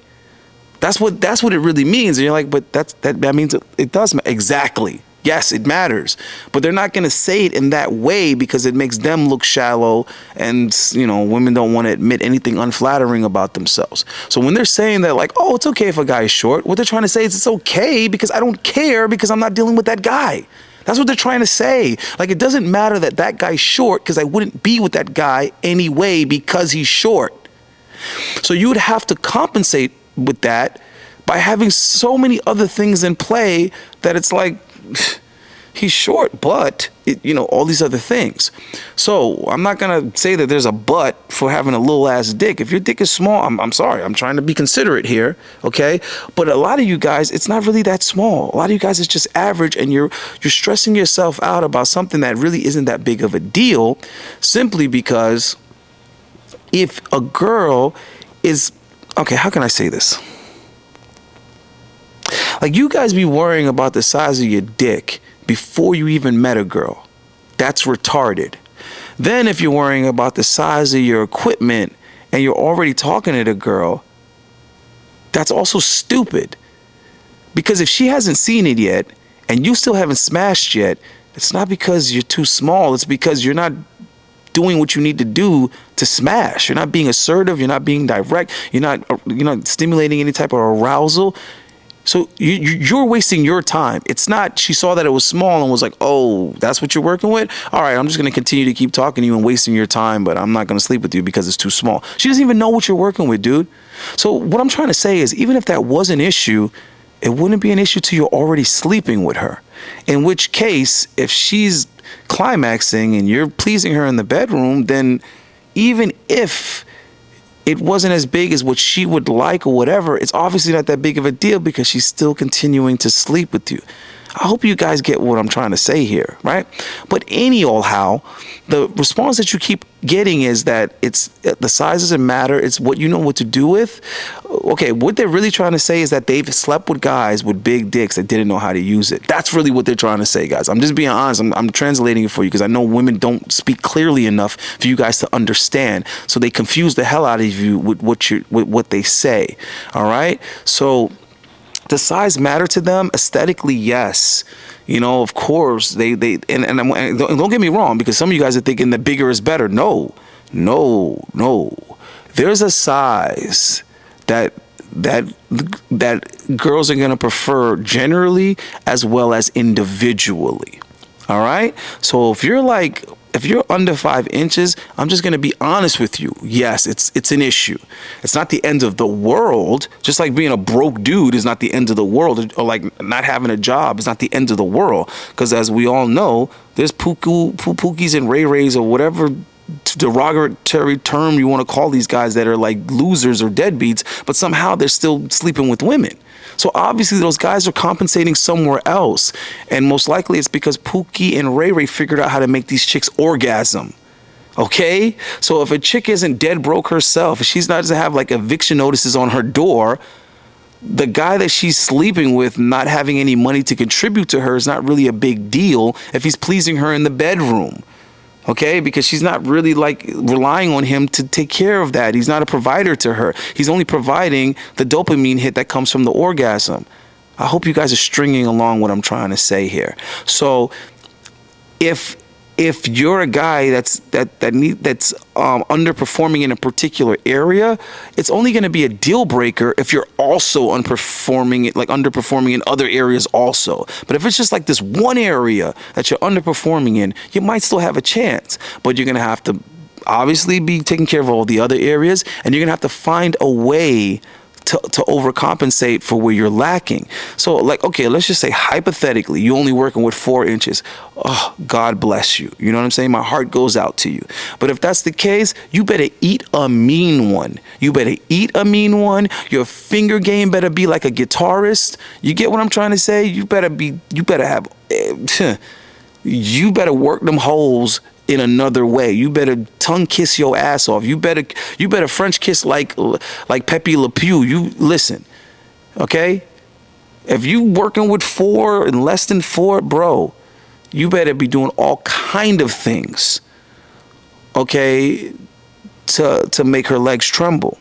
Now, with that being said, if you're working with like 9 or 10, bro, you're gonna have to figure out how to be smooth. You're gonna have to figure out how to make sure you get them well percolated first before you try to go, because that's a lot for certain chicks, especially if you're talking about a chick that's small. She got a small frame or something like that. Some chicks, they got a really small, kitty. So you're thinking, oh, this guy's got 10. Bro, he's so lucky. No. There's a lot of girls that they don't want to work with that much. Don't get me wrong. It's a novelty piece to look at, to marvel over, but the sex isn't going to be enjoyable to them because it's going to be too painful. If he goes this way too much, that way too much. I know this because, come on, man, I talk to women. And then also, I dropped the damn video on the dick pump because I love y'all so much and I'm trying so much to help you and be honest with you. The dick pump worked for me. That was the whole point of that conversation, of that video. Now, I never had a problem to begin with. So I don't want to be talking about my junk to you guys. Pause. But if I didn't have a problem before and the pump worked, that means I had a lot more than was necessary. The myth that bigger is better. The myth that bigger is better.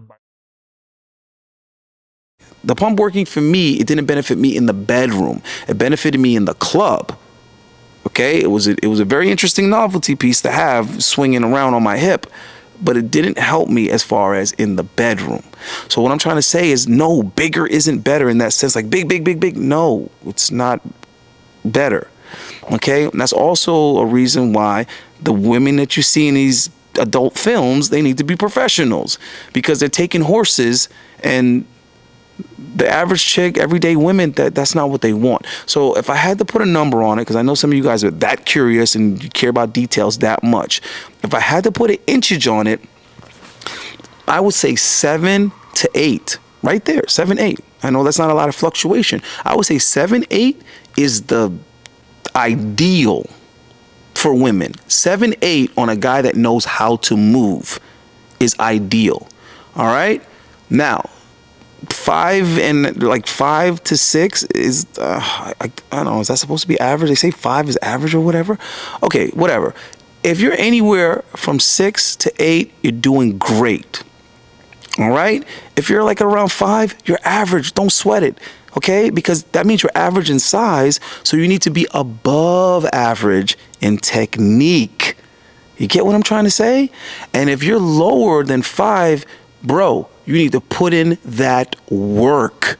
Okay? And if you're that well endowed that you're 9 or over, well, then you have to deal with a certain type of chick. You got to deal with a certain type of chick that they can take that. They're used to that. Get you some tall chicks, get you some chicks that's deep. You get what I'm trying to say? There's something that will fit you, right? And if you're one of these dudes that's like 5 or less, it might be a good idea to stick with girls that are 5'5" or shorter.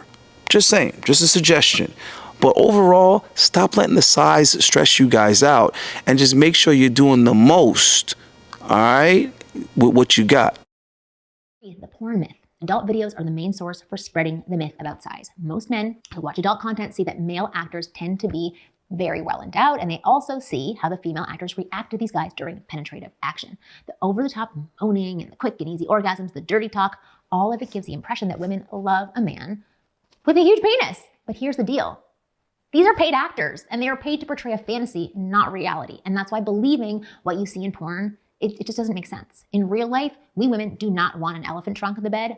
Trust me, I do not want that. In fact, believe it or not, most women would find that very intimidating, including myself. Moreover, a large penis can hurt a woman and cause severe injuries. Well, so, you know, I be doing the authentic thing and the transparent thing. And that's my friend. His name is Negrito. I've dated girls that do porn, right? And I've never dated a chick that, no, actually I did date a couple of chicks that used to do porn past tense. But most of the chicks that I dealt with that did porn, I dealt with them while they were doing porn. Now, as you could imagine, you know what I'm saying? When I'm dealing with chicks, it's a pretty open book, regardless of what they do. So this was something we spoke about, we talked about. Majority of these guys, they are not pleasing these girls like you think. Porn is not pleasant or pleasurable, and a lot of you guys watch that shit thinking that that's how it go down. That is absolutely not how it goes down. Okay, the women are not turned on. A majority of the time they don't enjoy it. These guys aren't great in bed. They're just good at taking orders, good at being erect, you know, when and for how long they're directed to. They're good at orgasming on command, take all kind of things to increase the amount, you know what I'm saying, that they release. They are on all kind of stimulants and all kind of drugs, you know, Viagra and the whole 9 yards. Some of them are actually shooting up in their junk, you know what I'm saying, to keep it stiff Johnson. So what I'm trying to tell you is it's all camera magic, you know what I'm saying? There's all kind of stuff going on that's not real is what I'm trying to tell you. It's the most unrealist type of sex, obviously, because it's show business, right? It's not real, guys. So what I'm saying is, first of all, you shouldn't be watching it at all, okay? But what's worse than watching it is actually believing it, okay? Now, if I was dealing with girls that do porn, think about it. Obviously, I was taking care of business in the bedroom, or else they wouldn't be there. Okay, I wasn't giving them anything else. That's another thing I want to tell you guys. You know you're doing what you need to be doing when not only they're obviously, you know, satisfied and pleased, not only can you tell because they don't leave you alone and they're always down to see you and they always miss you, and every time they get horny, they hit you up and all that. Like, all of that is obviously confirmation. But also, I'm never like doing anything for these broads. I'm not contributing anything outside of hard dick and bubble gum. Okay? So if I got girls that make really good fucking money, okay, and they have access to whoever the heck they want to have sex with, and they're choosing me, what does that tell you? So what I'm trying to get you guys to understand is how you get yourself to a place where you know what you're doing, you're in control of the situation, and the women are not incentivized to look elsewhere. All right? I used to have a t-shirt from Express that says satisfaction guaranteed on it. I used to work there, so I had all the graphic tees, I had a whole bunch of button-down suits and everything. But I remember that shirt was like, it was one of my favorite shirts because it had like a graphic of a chick on it, and it says satisfaction guaranteed. So I used to wear it all the time. You know, when you have something that you like, you don't care, you wear it all the time. You don't care how old it is. It might have little holes in it or whatever. You might have a stain here and there, but I don't care. I like that shirt. But I noticed that every chick that I wore that shirt around, that I was sleeping with, they all would make it their business to like actually commentate on it, and they would like point it out and laugh and basically say, ain't that right, or that's so true, or you ain't lying, or that shirt suits you, or whatever like that. And that was just a cute way of them letting me know that like you're my go-to guy. Okay? So when you're not in a committed relationship with a chick, right, you're just having a good time or whatever, it's casual, but for whatever reason, they make it their business, you know what I'm saying, to keep you employed. There's a reason why, okay? But where that comes from is absolutely not behaving how they do in porn, okay? So what I'm trying to get through to you guys' head is that the way to get good in the bedroom is not to fuck like a porn star. Believe it or not, it's the opposite. And I know some of you are like, what is this guy talking about? I don't know. I can't agree with him. Yeah, okay, like you get more butt than I've gotten. Yeah, right. Listen to me what I'm trying to say, okay? It's literally the opposite. The way that those guys go in is the opposite of how you want to go in. Those guys do not maximize and prioritize foreplay. Those guys do not take the time to get the girl warmed up, aroused, into it. None of the above. Okay? Because they know what their target audience is. It's not the female majority of the time. It's the guy. And even if it was the female's getting herself, you know, warmed up or whatever. She's touching on herself and playing with herself in real life, watching this on TV. So there's no need to slow down the show for that. But in real life, guys, I'm telling you right now, the foreplay is actually the most important part, because the intensity of the orgasm, if you're even able to get her there, and I'm telling you right now, majority of guys do not. Okay, I've been a male dancer for years. All right, I dealt with a lot of chicks that y'all would say is for the streets or sexually experienced, have had a lot of partners or what. I'm telling you right now, overwhelmingly, most guys do not bring women to orgasm. Facts.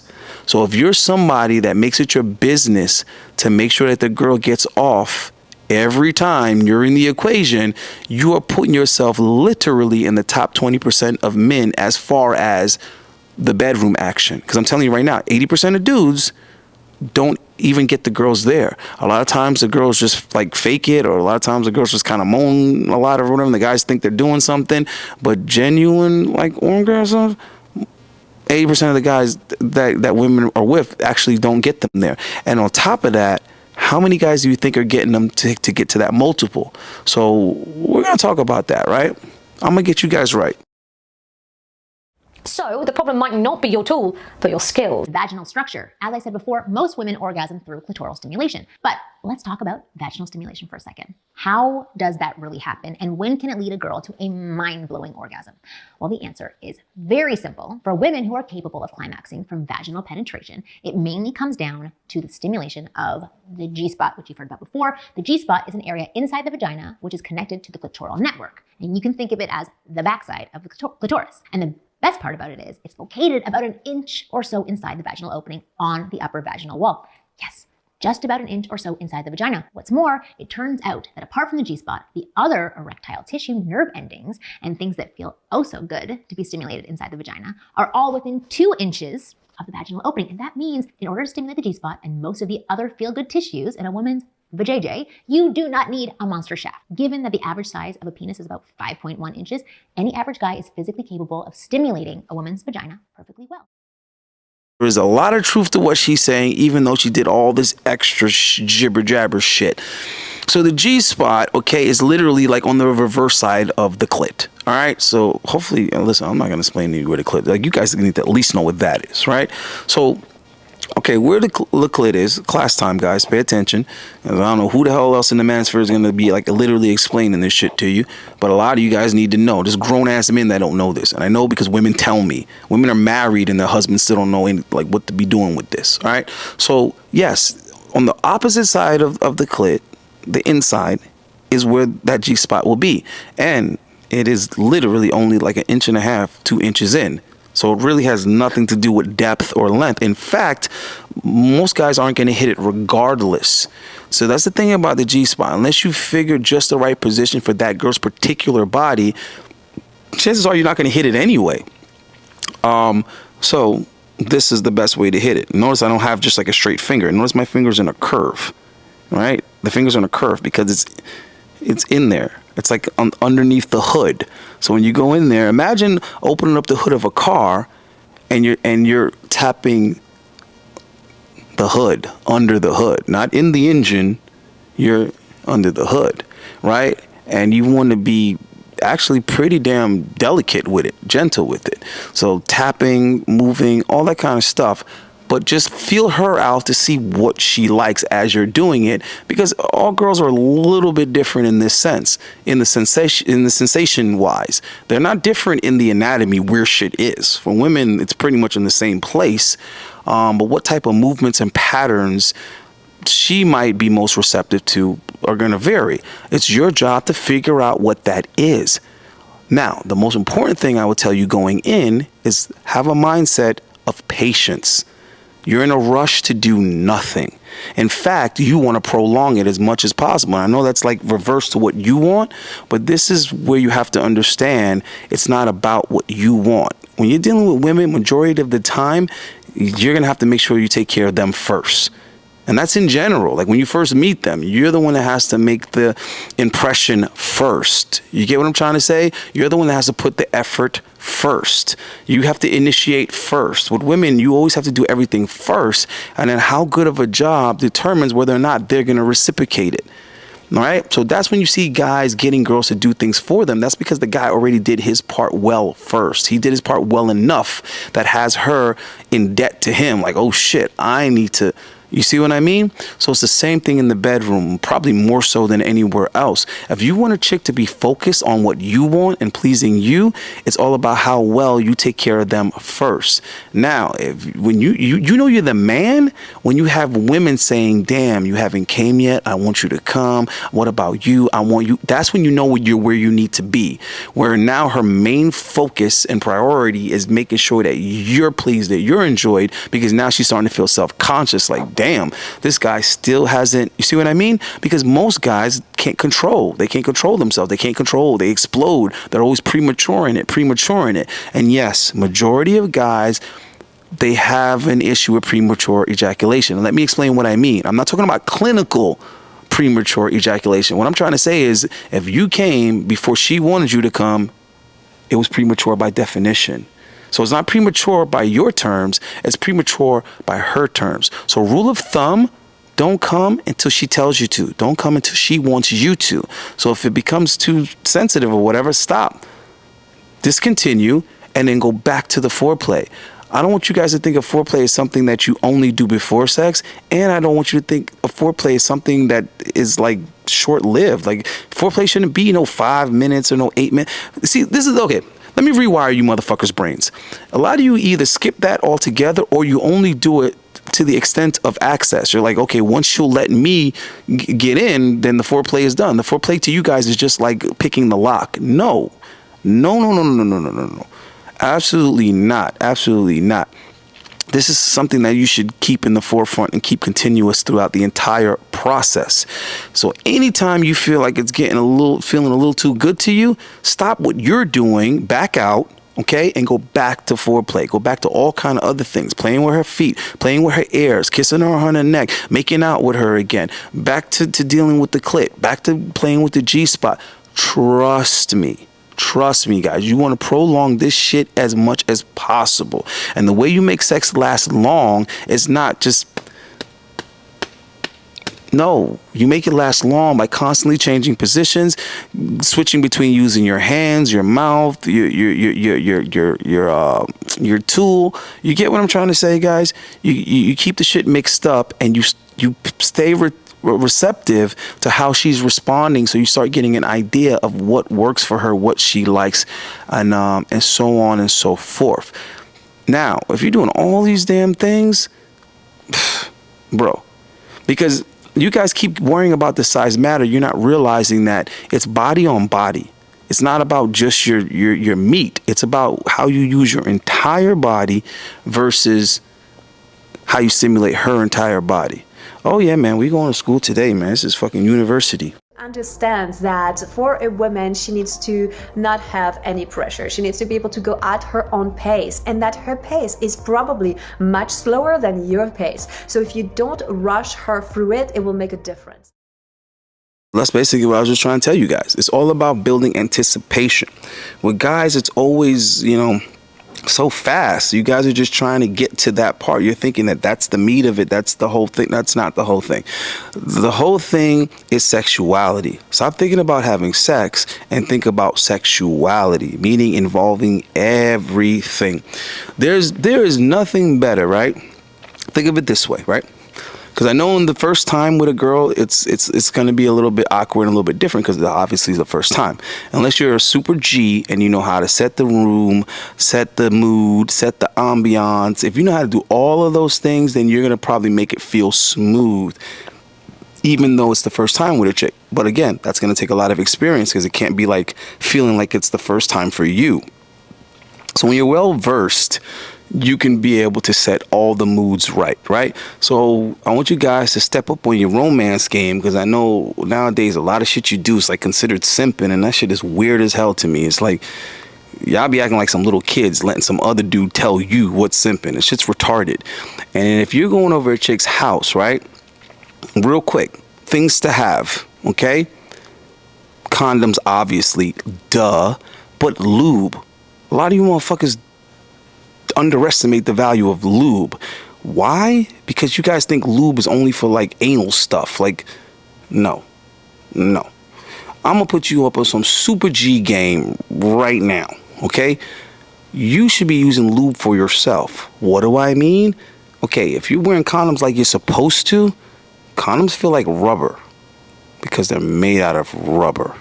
And the lubrication that's already on the condom is trash, okay? It's not even the gel kind. It's the like oil silicone based crap or whatever.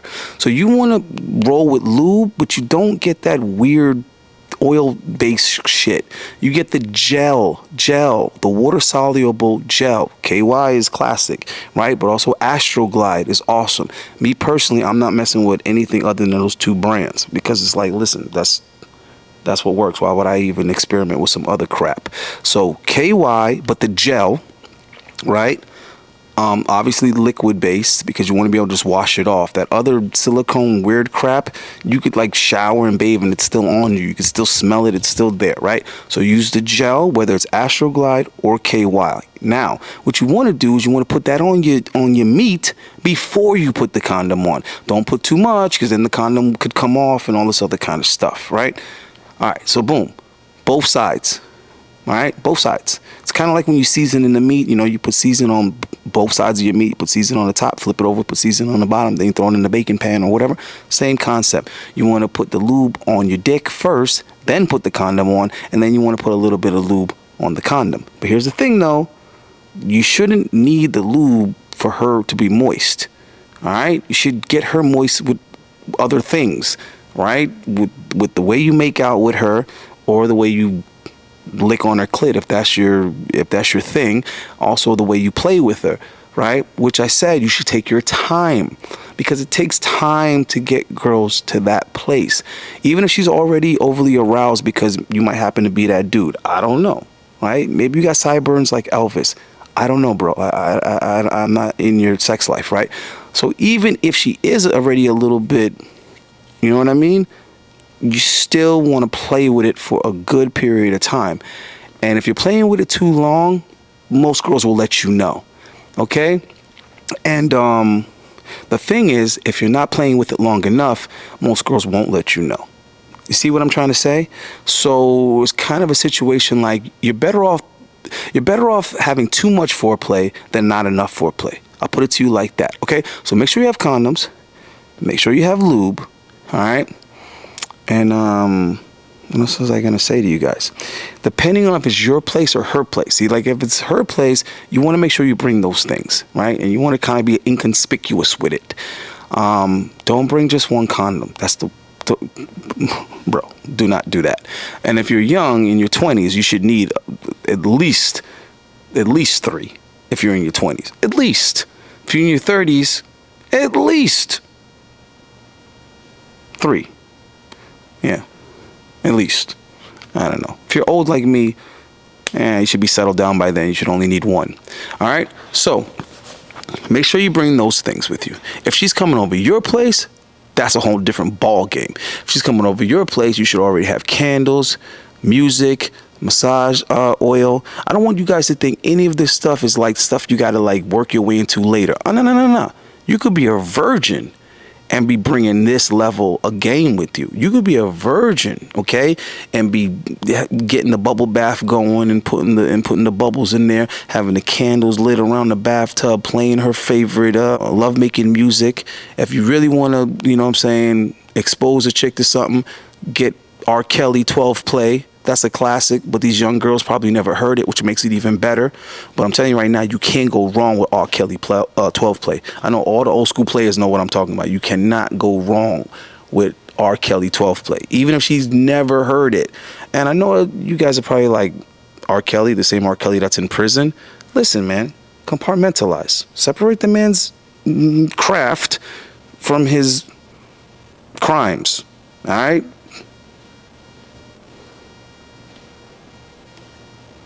I would say Trey Songz, but he about to go to jail too. Damn. Chris Brown, he was beating on bitches. Damn, oh man. All right, whoever does Drake, play some Drake. Girls like Drake, all right? So if you're going over her place, maybe you should already have a playlist already chosen. The point is, be prepared. Women love that. They love it. You're probably thinking, oh, nah, because then she's going to think I'm weird and I was assuming that we were going to have sex. Trust me. You think that you're offending her because you were prepared? No. Remember, you're the man. Your role is to lead. So the fact that you're prepared, it actually is a good sign. It makes her feel good. It makes her feel like you know what the fuck you're doing. You've been here before. It makes it a little bit easier for her to trust you. Obviously, you have to finesse it the way you get into it, right? The conversation got to be right. Then the making out has to be right? And then how you touch on her and all that other stuff got to be right. Then the foreplay got to be right. Then the dick game got to be right. And then the afterplay got to be right. And then the round 2 got to be right. It all leads to the next step, okay? But the point is that the last thing you want to do is have an opportunity, not be prepared. So the best way to get into the frame of mind of having everything prepared is by having a plan. So you need to go in there already having a plan. And the worst thing that could happen is it doesn't go as planned, in which case you call an audible and you adjust. My number 1 is kissing. Make out session. Most people past a few years in their relationship stop kissing because that's the things you used to do when you couldn't do anything else or when you were just so excited about each other. But you don't take the time to do that anymore. So give kissing a try. Make out like teenagers, like spend extra time playing with each other's mouth and figuring out what you each love and how you like to be kissed. And it's really fascinating because kissing is definitely a beautiful way to drop into your heart and to be more in touch with your body and get the energy going. I know for me, when my husband kisses me, like puts all of his energy into it and a good French kiss, it definitely gets things going. See what I'm saying, guys? That's women with all this extra wrapping paper. She said all this extra stuff because it had to be about her feelings and how kissing is so important to her. Like she's some kind of unique, special, Listen, let me let you in on a little bit of a secret here. Kissing is important to all women. But when women talk, they act as if they're the only woman that's like that. Every woman thinks she's different. Every woman thinks she's special. No, bro. Kissing is a priority, okay, for like almost all women. If a woman is not comfortable like making out and kissing, then something else is wrong. She's insecure about something. Something's off. But if a chick is even close to normal, trust me, kissing is something that they enjoy very much, that's valuable to them, it's important to them. Don't rush that process. How many times have you seen some TV show or some little thing where like some young guy is making out with a girl and then he tries to go from making out with her to touching her breast or fingering her or doing something, and then she's like moving his hand and stopping him, but she doesn't mind kissing? Okay, majority of the time what happened there is that he tried to transition from kissing to something else too fast. So stick with the kissing. Get good at that. Become a master at making out with women. It's way more valuable to them than it is to you. See, when you kissing, it makes you want to like get in like right away. Like, you see what I'm saying? Like, it makes you can't wait. But for them, it starts the enjoyment. It starts the pleasure. And the thing with women is you're going to see this ongoing theme with women when it comes to sexuality. They want to prolong everything. Women always want to live in the moment. Whenever it's a good moment, they want to make the moment last as long as possible. They want to stretch it out. Okay? So that's what I'm saying. You have to get into their frame of mind. And you'll hear them verbalize this a lot in other areas of life. They'll be like, why can't you just enjoy the moment? Why can't you just be in this moment with me?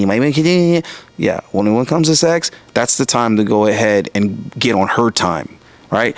When it comes to sex, in a sense, you got to kind of get on their program, guys. Trust me, it's going to pay off later. So when it comes to the kissing, invest some time in that. And for you guys that are in these relationships, remember to kind of like go back to that, right? I'm guilty of that. Any guy that's been with a woman for a length of time will tell you that they start kissing her less and less and less. And then it basically you start only kissing her when you first are seeing her and when you're saying goodbye. Then it starts getting reduced to that. You get what I'm saying? In the morning when you're going to work, you give her a pop kiss in the mouth. And then when you see her after a while, you come home, you give her a pop kiss in the mouth. You drop her off, you give her a pop kiss in the mouth. You pick her up. You get what I'm trying to say? After you get comfortable with a girl and some time has gone by, you start reducing the amount of kissing. And if you reduce it too much or till it's non-existent, they'll start to complain about it and they'll start to like bug you for a kiss. Think about this for a second, guys. The same way your mom does. Try to think back when you were a little kid. Remember you were going to school or something like that and your mom like, give me a kiss. You see what I mean? So right there, you're already seeing that this is a feminine trait, like a feminine desire to want to show affection and a validation like that. And as guys, we're on board with that in the beginning. Why? Because we're trying to get the draws. You see what I'm saying? Look at all the things that we do and that we're willing to do and we're down with and we remember to do when we are trying to get in her panties. Once we already get in her panties enough times and we know we have access to it, we're like, we fall off. We're like, oh yeah, I probably should text her right now. I probably should remember her birthday. I probably should kiss her for more than 2.5 seconds. You see what I'm saying? But when you get comfortable, you get complacent. So I'm just trying to tell you guys, pay your taxes. You know what I'm saying? Do your oil changes. Certain things need to be done routinely. All right? Don't underestimate kissing. Now, I'm going to take it a step further and I'm going to tell you why on a biological level that kissing makes a huge difference with women.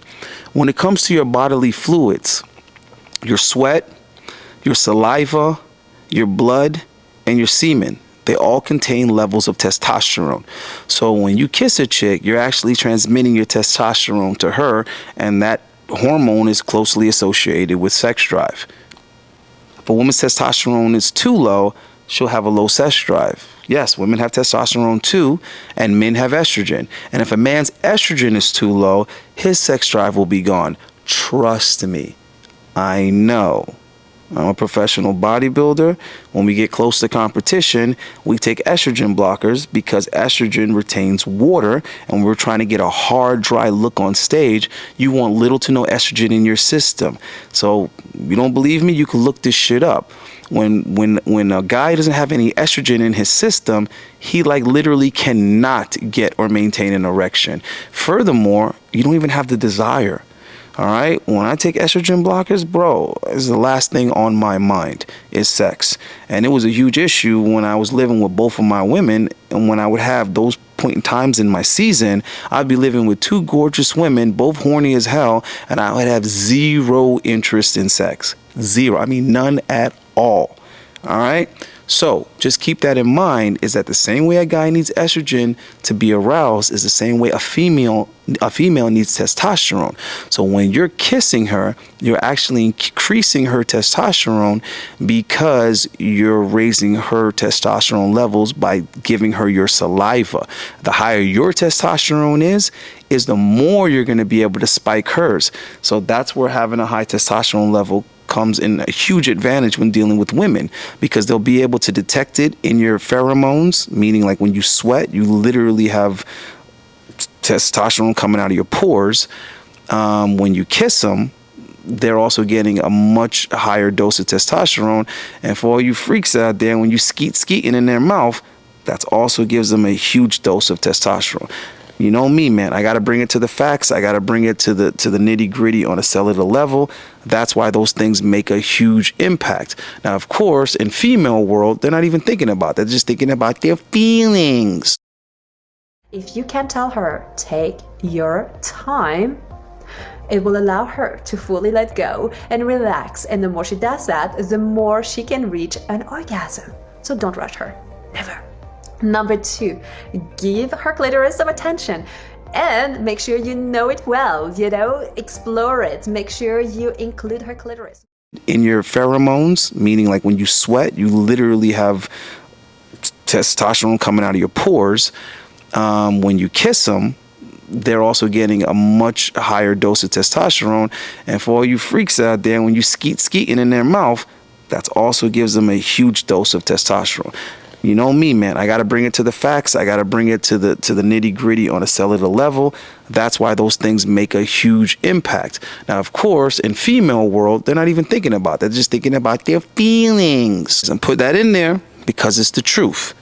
Slow your roll. You want to take your time, guys. Trust me. Take your time. There's nothing like when you know you're going to smash, right? Me, when I'm dealing with a female, the night or whatever, the day or whatever, that's going to be the first time I'm going to hit it. I already know I'm going to hit it. I already know. So there's no rush. I'm going to take my time with the eating. I'm going to take my time with the drinks.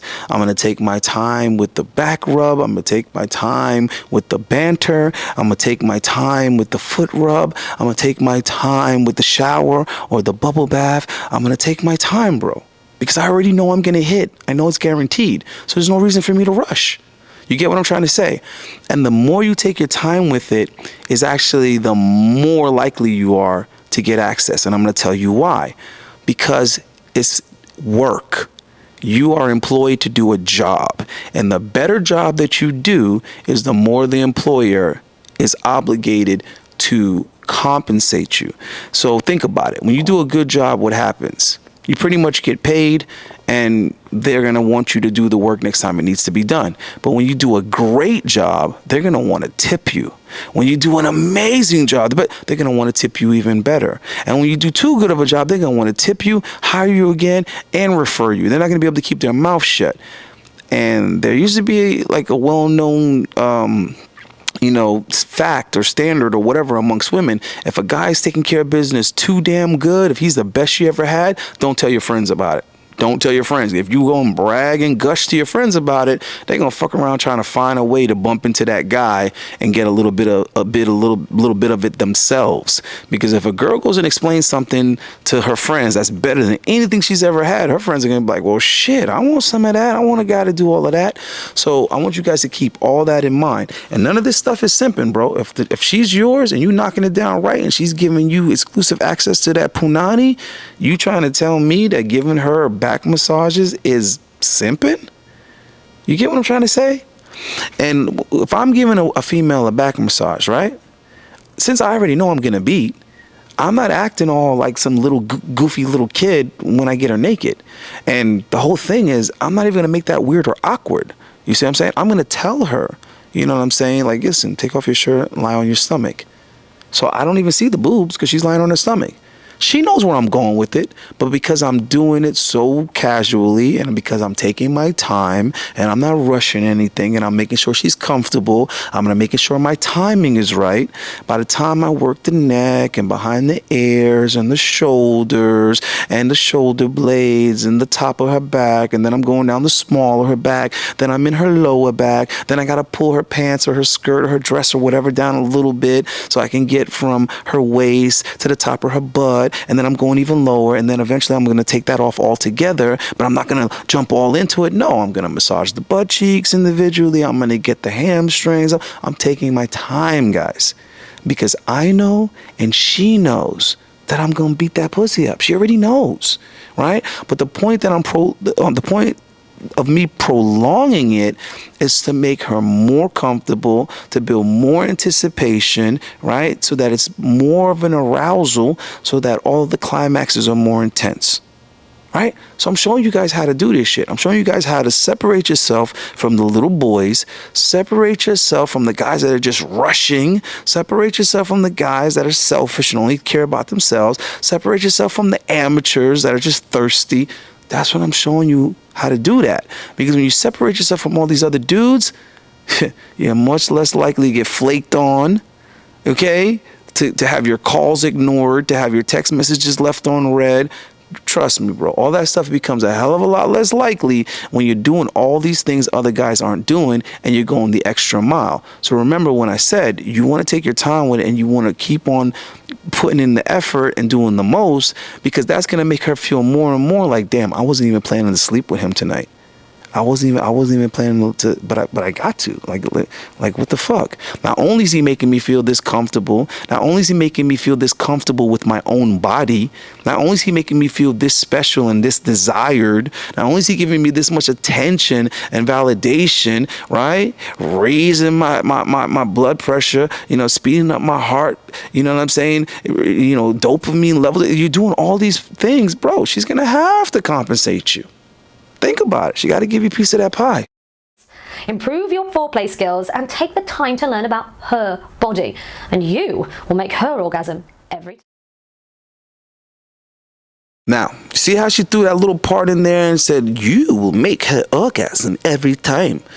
Again, guys, I got to clarify for you. I got to translate for you. Okay? Because the way she just, see, women have a habit of just saying things like so matter-of-factly, acting like they were specific, acting like they really gave you a playbook or a map. You get what I'm trying to say? The way women get directions is like, yo, it's over there. And you're like, no, where exactly? It's like, over there. And they act like their directions were specific, right? And then she put the little guarantee in there. Really? So if you take your time with foreplay and you take the time to know what she likes, you're guaranteed to make her orgasm every time. Shut that shit up. Okay?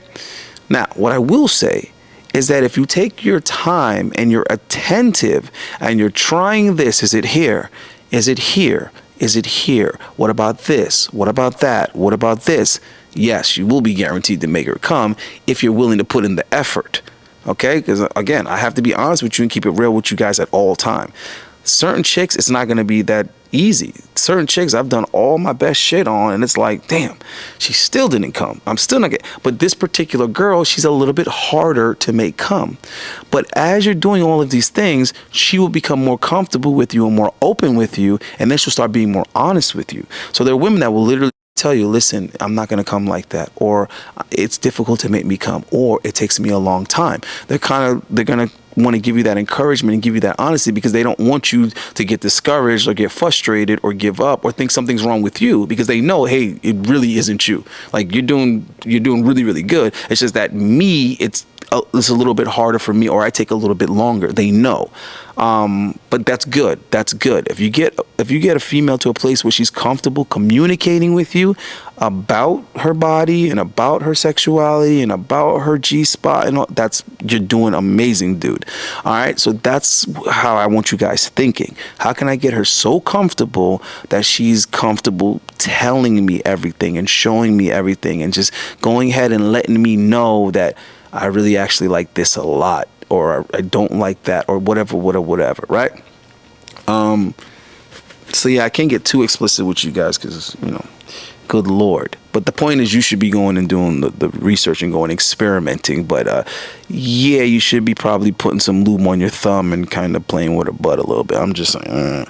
Anyway, I'm not promoting anal. I'm not really with that weird stuff. But yes, you do kind of want to play with her butt and all this kind of. Sounded weird to me too. All the dudes are telling me, they're like, oh yeah, put my thumb in her butt. I was like, yo, what the hell's wrong with you? But turns out these girls like that.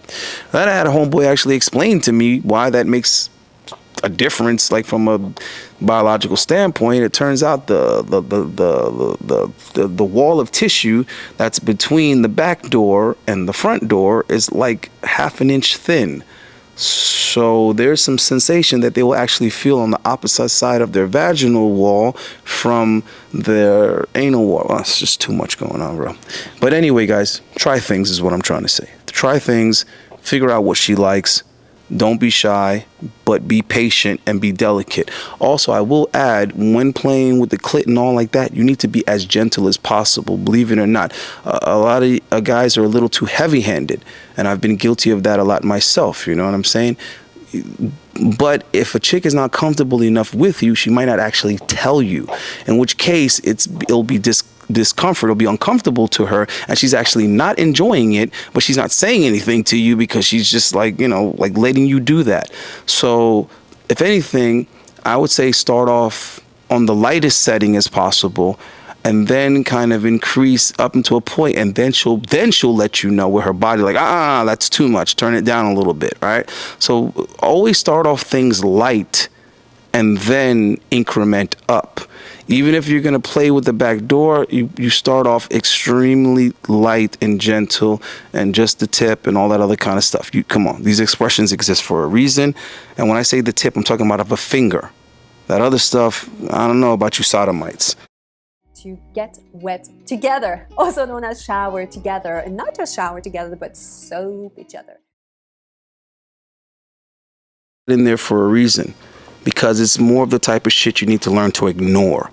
You see how this chick said, give each other sensual massage? And no. This is what I'm trying to say. With women, they'll give like 25% like facts, like 25% reality, like useful information, and then they'll shroud it with 75% bullshit. You see what I'm saying? There'll be projection in there. There'll be shrubbery in there. There'll be a bunch of other dumb shit in there. So you got to learn how to move all the crap out of the way and just save what's important. It's extremely beneficial to make it a habit to be giving women massages and catering to them and all that kind of stuff. But you do not then flip it and then she massages you and then you shower together and she soaps you. Like, yeah, fuck all that. Okay? Unless she goes out of her way to do that and initiate that, that's fine. That's cool. That means she's getting some type of gratification from it. But all of this equal bullshit and I massaged you and then you use the massaging me. Like, no. Different roles. You do the lead thing. You do the dominant thing. Let her be pleased. Let her be the receiver. She's the receiving end. And for whatever reason, she decides to push you somewhere and then get on top of you, or she decides to take the reins and do her thing, awesome. Perfect. But she has to initiate that. Don't be like, you know what I'm saying? Listen. Don't let a woman project some nonsense on you when you're listening to them talk. These bitches giving you advice on YouTube, bro, 90% of it is garbage. It's just they telling you what they think you want to hear and trying to make this shit sound like some even exchange and all this other shit. It's not. You're the one giving her that therapy. You're the one working her body. You're the one catering to her, right? Now, as far as her catering to you, that's on you to tell her, I want you to do this, or you get what I'm trying to say? You give her the direction to what you want her to do to please you. You don't do this even exchange bullshit. One hand washes the other. If I do this exact thing to you, you're going to do that exact thing to me. That's retarded, man. That's not how it works. So I just want you guys to be careful with that, because you have to be careful on what bullshit to ignore from women. Part of what they tell you is something that needs to be ignored. Women don't always tell you what you should be doing or need to be doing. A lot of times they just kind of throw dumb shit out there because it sounds good. So try to kind of be careful with that and stick to getting your advice from men that have had experience and know better. It's no secret that if you listen to women and follow women, they will lead you to destruction. Women will lead you to fuck something up. All right? Trust me. There's been a lot of chicks that have told me, yo, I want to bring another girl into the relationship, or I want to do a threesome, or whatever, and then they're the ones that start tripping over it. And it's like, it was your idea to go bring this other chick into the equation. It was your idea to have a threesome. It was your idea. You see what I'm trying to say? And then they'll be the one to have a problem with it later. Oh, I don't know. I'm jealous, or oh, I didn't like this. I couldn't handle that. And it's like, well, this was your idea. So that's what I'm trying to say, guys. Be careful with that. I want you guys to come into this shit equipped and with a plan. Remember, it's her on your program. So when you're catering to her in the bedroom, it's still your program. You get what I'm trying to say? I'm not telling you to like wait for a girl to ask you to put her in a bubble bath. I'm not telling you to wait for a girl to say, oh, my back. Oh, man, could you give me a massage? Where did I say anything like that? You're not waiting for a girl to say, oh, kiss me more, kiss me longer. No, I'm telling you what they're going to respond to. I'm telling you what they need. A lot of times women don't even know what they want or what they need. So what I'm telling you guys is how to get good at you being the one to know that, so you're exposing her to it. The best sexual scenarios is you putting her onto something for the first time. When you spit in a girl's mouth, you want her to not only be like, what was that? Like, why did you even do that? But then she's going to be like, wait a minute, but I like that. And then she's going to be confused. Like, why would I like something like that? Like, I'm not supposed to like that, but I did like that. You see what I mean? But if you waited on her to tell you to spit in her mouth, the only way she would be familiar with that is if some other dude put her onto that. Think about it. How would she know she liked to be choked? That means some other dude choked her, she liked it, and now she's requesting it. You don't want to be on that end of the stick, bro. You want to be the initiator. You want to be the exposure. You want to be the one that's putting her on to new shit, freaky shit, pleasurable shit. You don't want her telling you, I like when a guy does this and I like when a guy does that. It's like, oh, whoa. That means she's already trying to recreate an experience that she's already had with another dude. You see what I'm trying to say? And a lot of the things that I'm over here saying to you guys is probably sounding nuts. It's probably some people like, why is he making YouTube videos like this? There's a lot of people that are probably like, oh my God, this is so cringe. But dog, I don't care, because I'm just giving y'all what I know to be true from extensive experience. And a lot of the things that I'm suggesting to you, other guys suggested to me. And when they told me, I was like, yo, that sounds disgusting. Like, what are you talking about? Dude, you're weird. All right. My homeboy told me about the thumb in the butt thing when I was like 19 or something like that. And I was like, yo, what the hell is wrong with you? Why are you putting your finger in girls' butts? Turns out they like it. You see what I'm saying?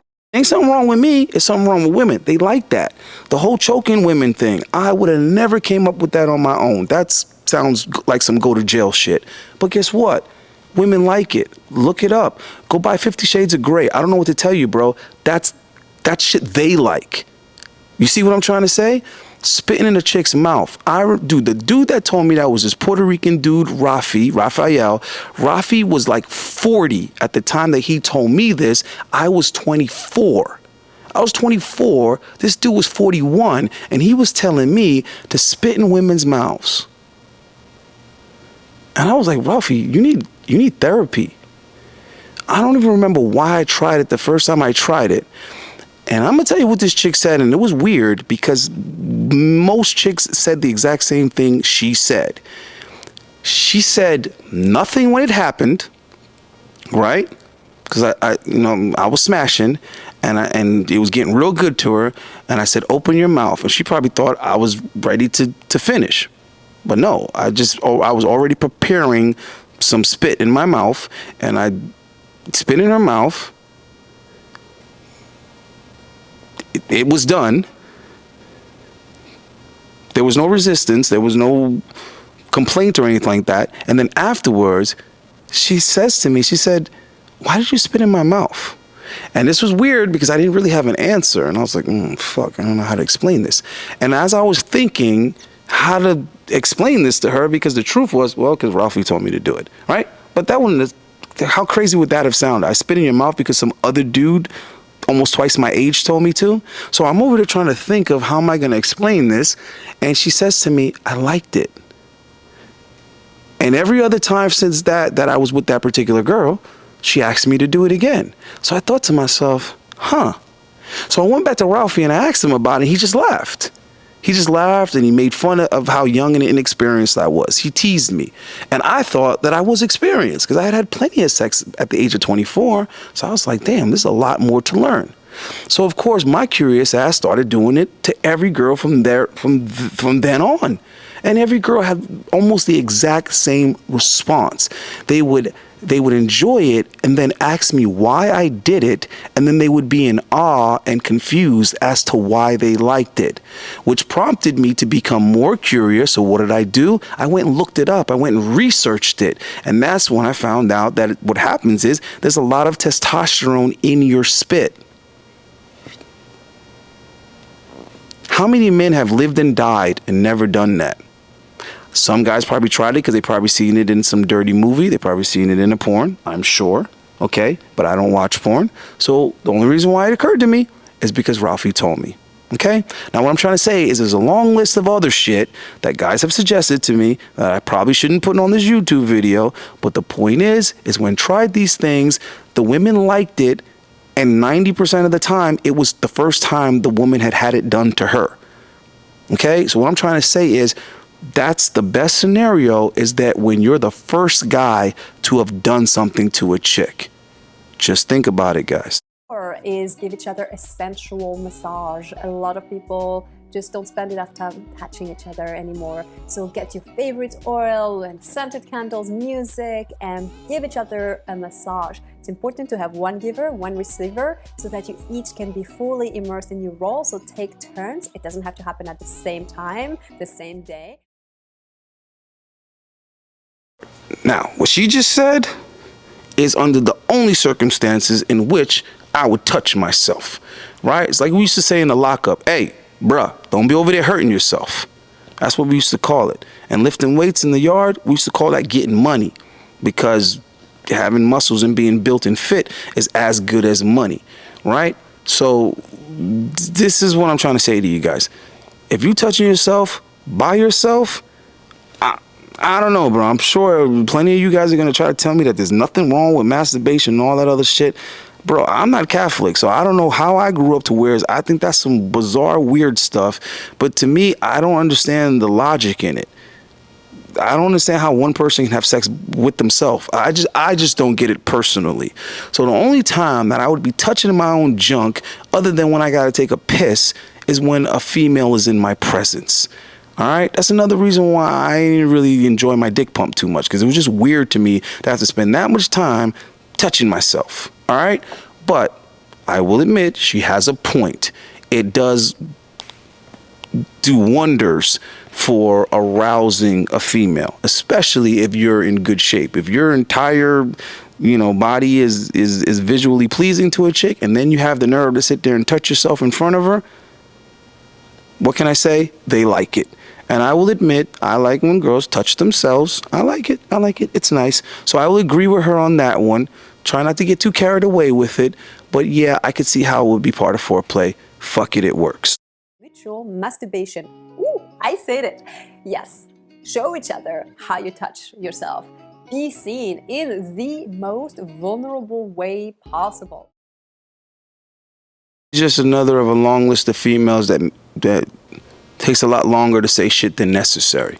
But I highly agree, and I already told you guys, take your time with women. I've heard women say this on shows and talk shows or whatever, and they always try to make it funny and make a joke about it, like, women are like ovens, you have to preheat it, and men are like microwaves. Ha ha, hee hee hee, we're so funny, we're so clever. Nah, man, you are not the female David Chappelle. You're not that funny. But they are correct. They are right. They are accurate. If you had to compare, men and women to, I guess, food preparing appliances, yes, women would definitely be an oven that needed to be preheated, and men would be like a microwave. And with a microwave, it's probably not that likely that you gotta like take it out, check it, and then put it back in for some more time. Usually a microwave, you just kind of press it one time, it's quick, to the point, food's hot, go about your business. Whereas with an oven, not only do you need to preheat it, but you got to keep on checking on it. Oh, that's not brown enough yet. Oop. I should probably flip this over. Oh, is it drying out? No, a little bit more. Let me flip it over again. Okay, and we'll put it back in there. okay, I think we could turn the oven off, but I'm going to still leave it in there for a little bit. Yeah, that's exactly how women are. You got to really take your time with it and go through the steps. Sometimes you got to go back to the initial step and kind of, yeah, it's kind of like a, you know, just like how she said, it is kind of like, you know, this with the woman. So I think that's a really good way to look at it. I got to give her that. That is kind of a way of simplifying it. She didn't even need to do all the other shit that she said. She could have just did this bullshit and we would have got it. So with guys, with women, you got to think they do kind of like go up and then kind of like this and kind of like that. And here's the thing about it too. There's another thing I want to put in there that's important. Because a lot of you younger guys and inexperienced guys, some of you older guys probably don't even know what the fuck I'm talking about. Something that women will do, especially if they enjoy it, if they enjoy the sex with you and they like you, remember what I told you, they like to stay in the moment and prolong it and all of that. A thing that women will do is they literally will let you get them there and then they will like adjust themselves so that they don't come. A lot of times they'll like, like, no, not yet, stop, not. So a lot of times they'll actually move and wiggle and squirm, not because anything's discomforting them or anything like that, but literally because they were about to come and they don't want to come. They're like, they don't want to come too soon. And I'm going to tell you why. This is important. Because when women do have an orgasm, especially an intense one, the more intense it is, a lot of times what happens is now they become extremely sensitive now and numb. Like when you touch it, it's like, And I know a lot of you guys know what I'm talking about. When you just came, you get like that too. You're like, don't touch it, that's enough, stop, right? So a lot of times, when they're enjoying it so much, they want to kind of stay in that. They want to stay in that feeling. So they'll try to taper it off so that they don't come too quick. I want you to pay attention to that because that's another example of when guys should act more like the women. That's another, you see how like women nowadays are like, I was focusing on my career. I'm thinking to myself, that's what these guys need to be doing. That's what these dudes need to be doing. They need to be focusing on their career. You see what I'm saying? So how a woman kind of tries to prolong her climax so that she can stay in the game longer. So I'm actually here to teach you about feminine sexuality. That's my real love and joy in life. My mission is to show women how to become powerfully feminine. So in order to do that, one of the things you need to understand is about feminine sexuality, and it's very, very different than masculine sexuality. So essentially, masculine sexuality looks like this. It starts here, it goes up, and then it has a fall off, okay? That would be starting a sexual experience, moving up to climax, and then a falling off deeply of the experience. Broadly, that is what's called the masculine sexual arc. The feminine sexual arc, however, looks like this. We start over here. We need to get warmed up. We start warming ourselves up or being warmed up by our partner, and then we go up like this. And then we have a little peak, and then there's a fall off. Okay, I'm just going to draw the arc and then I'm going to go back over it a second, okay? And then what happens is we re-emerge a little bit higher, and we have another little peak. And then there's a curve down deeper. And then we go up and we go a little higher and we have another little peak. And then we go down, and this can go on and on and on, going down lower and up higher, bigger peaks, and we can go on and on and on. And by the way, the longer you extend that, the more powerful, the more full-bodied the orgasm can be for us, or the climax can be for us. And this continues for as long as you can. It becomes richer, more out-of-mind experience, more full-bodied as you go on in time with this. This is the depth and intimacy part of the feminine. I always say the masculine leads direction, the feminine leads depth and intimacy. There is no proven way to tell if a girl has had bigger. However, the only definite way to know if she has is to ask her. I know most men won't ask because the answer might not be in their favor. So instead of wondering because it might make you lousy or give you some sort of performance anxiety issues, try to understand your girl's body and make your sex life personalized and fun so she won't compare you with anyone else. Yeah, man, just want you guys to know everything I'm telling you. It's original, it's from the hip. So if this video has made anybody uncomfortable, I'm sorry, but probably not too sorry. I'm doing it for my brothers out there that need to hear this, that need to know what's up. Unfortunately, we can't be like, all alone in a private setting and I could really get into it. So, I apologize if I've been, vulgar in any way, right? But I'm trying to help you guys out, man, right? I know this is important to a lot of you guys. I know a lot of you guys been stressing yourself out, worrying about things, that you think are important, but they're really not important. So I'm hoping that I'm making it a little bit easier for you guys to know what you need to be focusing on, okay? And yeah, man, I know, I get it. It's a whole process, bro. You gotta like work on you, make yourself attractive. Then you gotta learn to talk to the women and, you know, get to know them, get out with them so that you can get in with them. Then you gotta figure out how to keep them. It's a lot, guys. I know, but you're the one that likes girls. You're the one that likes the girls. You want the girls, right? This is what it is. All right.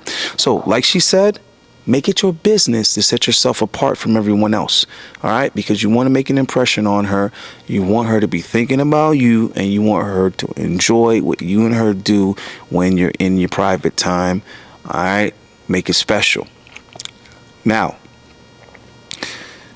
make it your business to please her first. That should be where your mind is at. Too many of you guys are too worried about having the sex rather than the sex being good. That's the fucking problem. And then because you're already having a lack of communication with women, you don't even know how much they enjoyed it, or if they enjoyed it, or what they didn't enjoy about it, or what you see what I'm saying? You guys are so in the dark with it because those open lines of communication don't exist for most people. So you have to figure out, what do you need to do? How do you need to conduct yourself so that you could be one of the few guys that actually get to have those real no cap conversations with women when it comes to the bedroom. All right. So that's pretty much it for that part.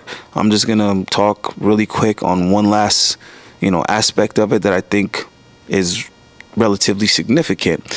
And that's like chicks that are like experienced, and chicks that's like open with it and confident with it, and all that in the bedroom. If you're like later on in the game, I guess maybe that's cool, but in my opinion, you don't want those girls that's like been doing more than you've been doing. I'm just saying, it's a general rule of thumb that you kind of don't want a girl that's more experienced than you. That's I would imagine. Now, for me personally, I can't relate to that because that's probably literally never been the case in my life. I'm pretty sure that there's never been a time when I was with a chick that was more experienced than me, other than my first time.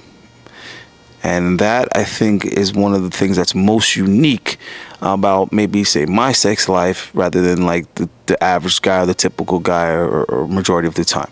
So real quick, personal fun fact, I lost my virginity at 17, which I guess is considered old these days. Or maybe it's not, with all these Tinder-induced virgins. But anyway, in my time, in my day, in my neighborhood or whatever, 17 was super late. All my friends had already lost their virginity 15, 16. All right. Most of them lost their virginity running trains. Running trains on some chick in the neighborhood that was just loose and easy to smash. Me, I didn't want to go that route. In my head, I romanticized it. I wanted it to be something special. I wanted to really like the girl. I wanted her to be so beautiful. I had all these ideals in my head.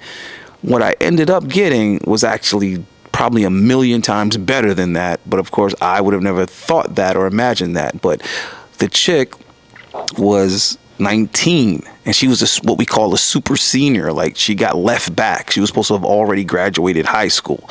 So I'm 17. I got this older chick. She's 2 years older than me, which is actually drastic if you think about it, because usually it's the other way around. Usually the guy is like 2-3 years older than the female, in which case a lot of these dudes be statutory and they don't even know it, because they be like 18 or 19, but they be smashing a girl that's 16 or 17. That's usually the case. So for me, it was actually illegal. It was actually statutory, because I was just turning 17. No, I'm lying because it wasn't I wasn't even just turning 17. I was actually closer to 18. And anyway, she was 19, and there was no relationship, there was no rapport, no nothing. I was just some younger dude that she thought was cute. I was well dressed. Every once in a blue, she'd like flirt with me a little bit and joke around and be like, "That's my little boyfriend, y'all." But she never actually spent any time with me or talked to me. I didn't have her phone number or anything. And what happened was, we had a snow day. You know, I lived in New York. In New York, we have those, especially then. And, you know, you'd have a snow day. So we had a snow day. Everybody went home from school early. I lived closer to school. She just happened to be in the right place at the right time. She asked me what I was going to do. And I was like, probably going to go home and play Super Nintendo. And she was like, all right, I'm going to come with you. So I was like, what was I going to say? No. So I was like, okay. So I went home. I took her to my place. It wasn't a snow day from my mom. So my mom was at work. Apparently, it wasn't a snow day for my brother either. So he was at school. So I was just had the house to myself. And she already knew what she wanted to do. She had an agenda. And it was the best thing that could have happened to me, because what happened was, it was not about me at all. It was about me, zero. I didn't matter. What I wanted didn't matter. What I liked didn't matter. My feelings didn't matter. Nothing mattered. All that mattered is what she wanted, and she was extremely detailed. She gave specific direction. She told me exactly what to do and how to do it.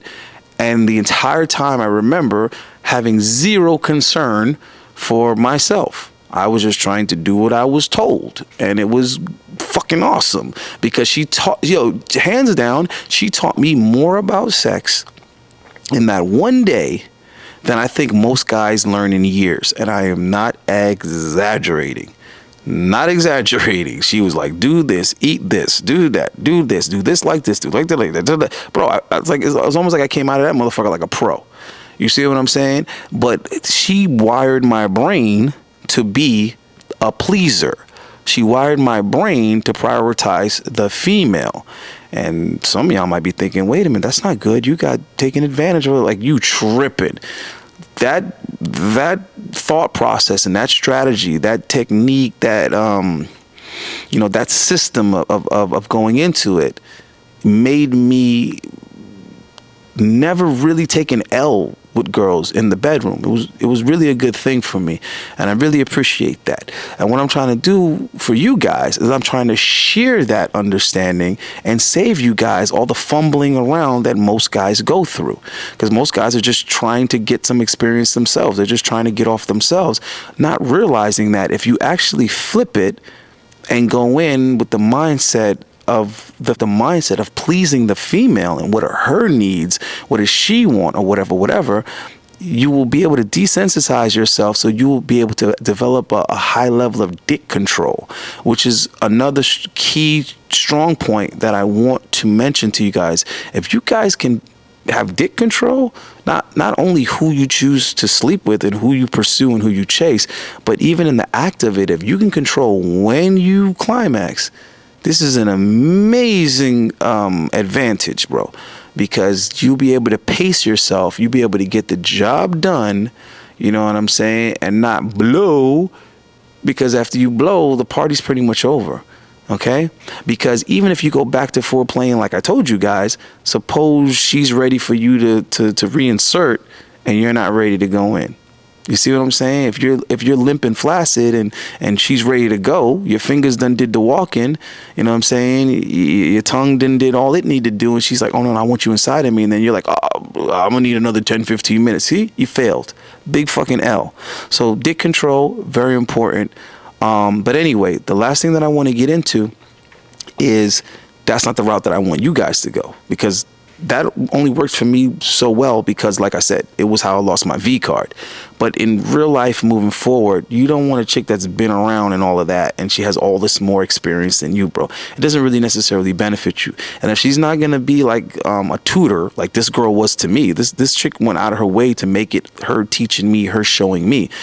Just because a chick is way more experienced than you doesn't mean that that's the role that she's going to play. She's not going to get the chalkboard out and be like, okay, so what you want to do is this, and then you want to work like this in circles, and then you want to, she's not going to do all of that. So all I'm trying to do is tell you guys to kind of like stay away from those girls that have been ran through. I want you guys to get in the habit of getting good, getting experience, getting comfortable, getting confident, and then dealing with chicks that are your age maybe or a little bit younger. I don't know how old you guys are, so I can't tell you guys, yo, mess with girls younger than you and then you're 18. It's like, no, do not mess with girls younger than you if you're 18, okay? But if you're like over 20, 21, try to go a year or 2, 3 or whatever younger than you. You want to be the one exposing her to things, putting her onto things, and you also want women that still have the ability to pair bond, at least for now, while you're still getting familiar with it yourself. Now, if you're a guy that's in their 30s, you know, like Ben that funded this, you know, super lengthy but yet informative video, that's a little bit different. You know, if Ben wants to get him a 25, because that's the age I recommended for him, was around 24 to 26. So he's 31. I think 24 to 26 is perfect. And he should still be able to bring an extreme level of experience to the sex that's above hers. Now, if he was to be fooling around with a girl that was like 29, 30, 31, chances are she's had sex more than him. I'm just saying, because as we know, it's a lot easier for women to get it than guys. All right, so just keep that in mind. So first and foremost, I want to say my love language is physical touch. So that means we touching. So the first thing I'm going to say is if you can't slide that thing up in her mouth while she's sleeping, or slide it in her, you know, while she's sleeping, she ain't the one for you. I'm sorry. Men, stop wasting your time on women who don't want to squeeze and please and make you cream and scream. I'm sorry. We are too young for this shit. We're in 2022 to not be humping and all that shit. By the time I get old, I want to be able to say I did all this crazy shit. Public, mall, all this stuff. Yeah, I know. Catch a case. Who cares? My business. No, the type of wife I'm trying to be, I'm trying to put it on my man so good that when he's at work, he's having flashbacks of thinking about me. His fucking thing's getting hard thinking about me. Sorry, but that's just how I want it to be, baby. Ladies, FYI, if y'all think that, oh, you know, not having sex, this and that is going to keep a man, cool. Do whatever you want. But I'm letting you know now, men love women who ride it like a rodeo. Men love women who suck it till their eyelashes falling off, gagging and all that. That's wifey shit. But y'all don't know no shit about that. I put this chick in there for a reason, because this is exactly what I want you guys to avoid. I don't care if you're 18 or if you're 40-10. That's not even a number, and that's my point. I don't care how old you are. Avoid chicks like this. And I like this dude. I like this content creator. But he was in there co-signing like that was a good look. That's not a good look.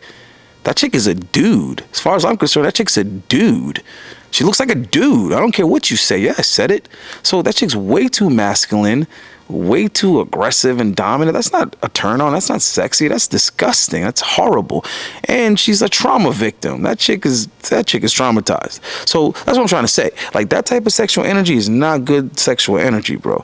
And I've had chicks like that are like kind of like feminine, or they appear to be feminine on the outside or the exterior. I've had chicks like that are far younger than me. But the point is that they're trauma victims. They're trauma survivors. You don't want that. I don't want you guys to, you know, deal with that type of negative energy or that type of baggage. All right, guys? So what I'm trying to say to you is stay away from that, because I see a lot of guys fucking with shit like that just because it seems easier.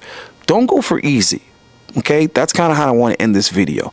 I don't want you guys going for easy. Remember, I avoided losing my virginity running a train for a reason. I looked at it as desperate and beneath me. I don't want to share a girl with another dude in the present, or a chick that's been ran through. To me, it's damn near equal. Just because it's not an actual train, like I'm waiting in line for my turn, either way, it's still like, you know, my turn. Even if the last guy hit it a week ago or a month ago, it's still, to me, disgusting and beneath me. So I want you guys to have standards for yourself. I want you guys to challenge yourself, and I want you guys to rise to the occasion. You want them clean, young, and beautiful. All right, remember, if I'm over here suggesting that you put your hands, your mouth, and your tool all over her, I want you to be dealing with girls that are clean, you know, as clean as possible. You get what I'm saying? These are some different times, but don't be messing with nothing like her. So I want to say something, because a lot of the women in my comments are talking about consent and the R word and, you know, SA and all that. Okay, please don't take this personal, but I have been through SA situations, and that's why I'm in therapy. That's why I'm working on myself. That's why I go to the gym. I am healing. Y'all need to do the same. Please don't come on my page projecting your shit onto me. It's disrespectful. I'm a woman. What would make you think that I would want a guy to force you to do something? What the fuck? I shouldn't have to even say that. I want men to treat y'all right. I want men to love y'all and please y'all right, okay?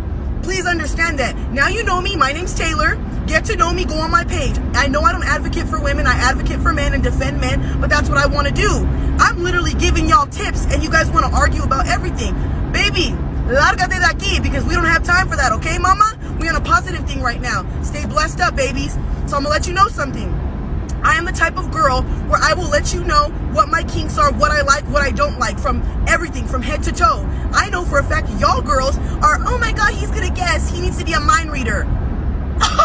That's why your relationships are the way they are. That's why a man can't please you, because you wanna, oh no, baby, I got a mouth, baby, I'm gonna use it in all the right ways.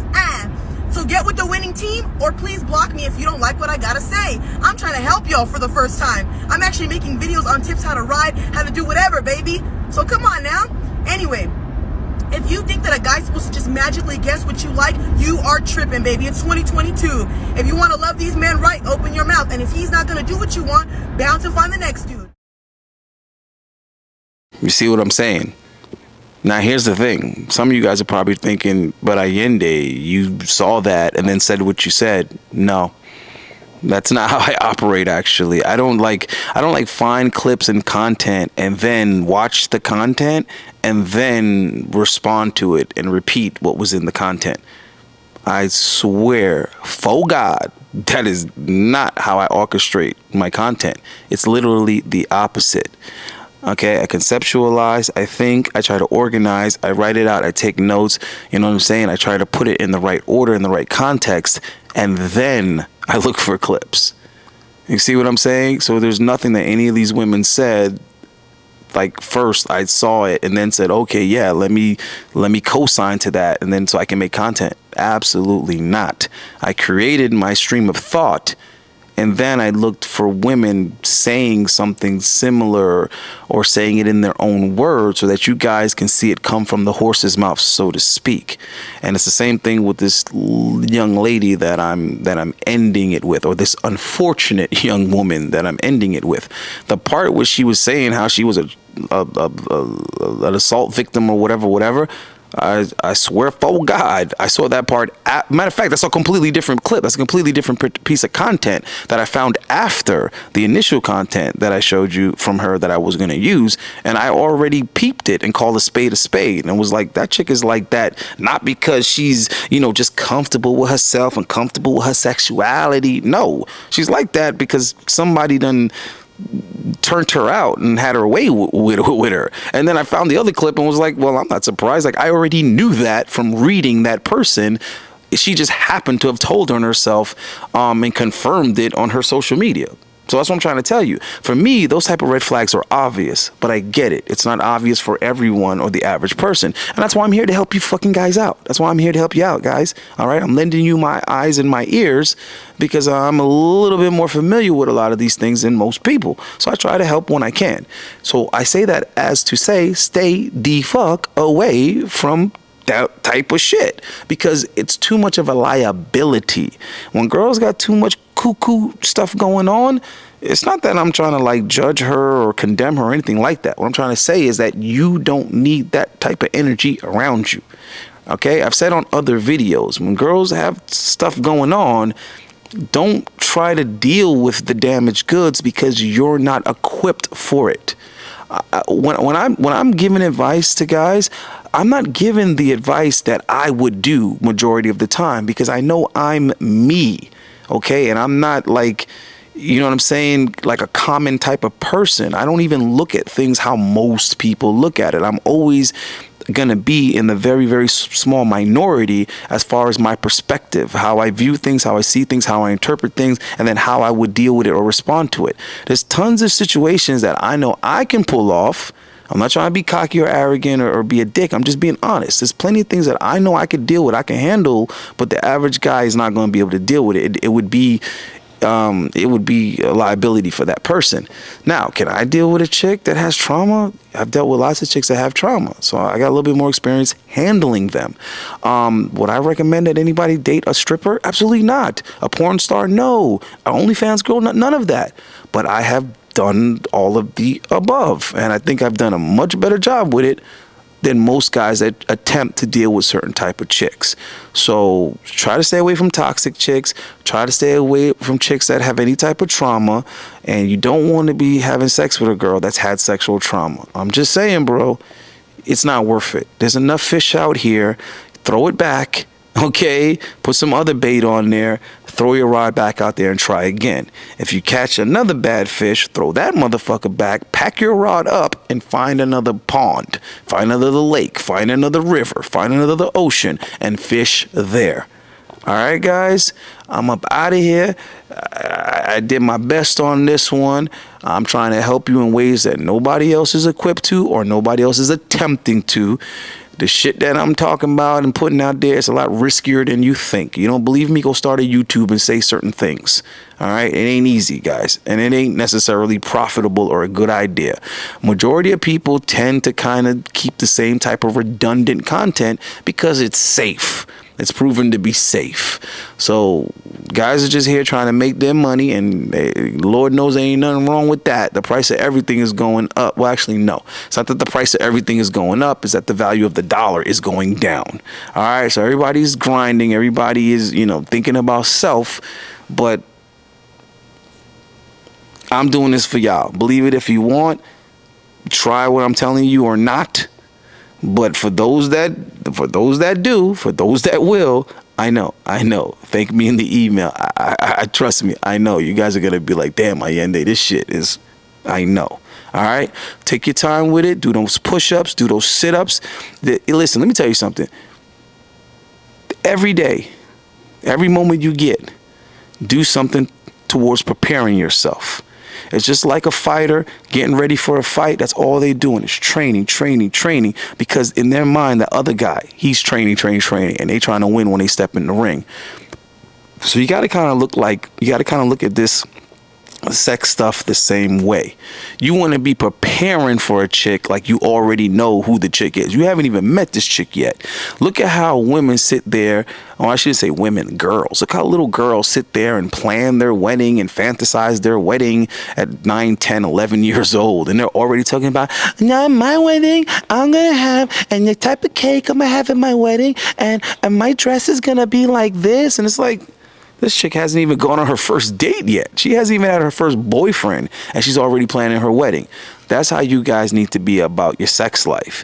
You need to be doing push-ups every night. First thing, that night is night, morning is morning. You need to be doing like your push-ups or your sit-ups or whatever, at nighttime before you go to bed. Wear yourself out. Get yourself nice and tired. You know what I'm saying? Doing a nice little home workout before you go to bed. I'm not saying don't go to the gym. I'm saying go to the gym and right before you go to bed, hit some more push-ups. You know what I'm saying? Hit your 25, 30 push-ups or whatever. That way you can progress it. And then a week later, instead of doing 25 push-ups, you're doing 30 push-ups. You get what I'm saying? And in the morning, first thing when you wake up, do your sit-ups or whatever. You know what I mean? You got to constantly be preparing yourself, getting ready.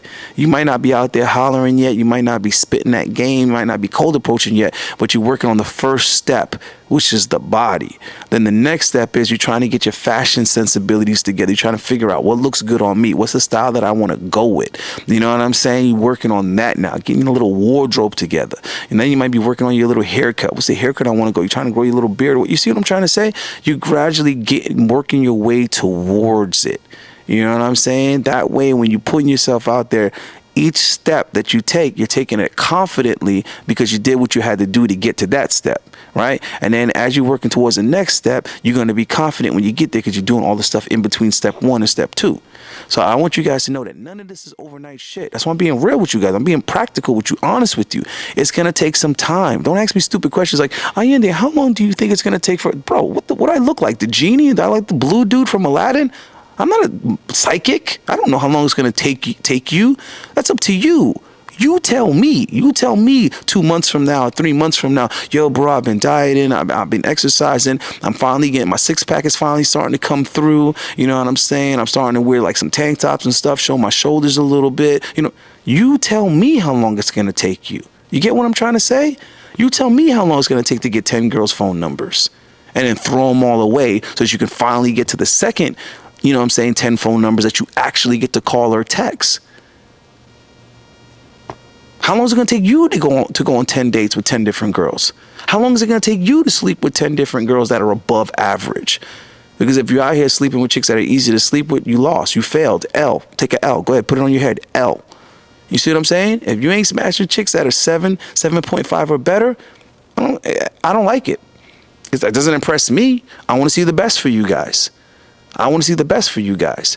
And if you telling me that you 20, 21, 22 years old, you telling me you don't have the potential to smash a chick that's a 7, 7.5, but she's 18 or 19, if you're 21, 22, you could smash a fine-ass 18, 19-year-old, bro. You can do it. If I believe in you, you need to believe in you. All right, guys? Don't make no excuses. Ugly guys get pussy too. Short guys get pussy too. Broke guys get pussy too. All right? I got plenty of guys telling me, hey, man, the most sex I got in my life is when I was living in my mom's. When I was living in my mom's basement. Psh, they ain't news to me. When I was living with my mom's, what you think I was doing when my mom went to work? Anyway, I'm out of here, guys. Any requests you got, you know what to do. Jump in the damn email just like Ben did. Shit, and be as generous as Ben if you want to, because we getting this damn equipment one way or another. It's just a matter of how long is it going to take. All right, there's another little gadget that's out that I just found out. The YOLO, whatever it is. The thing is dope. It does streaming and all kinds of stuff. I'm looking to get one of those now.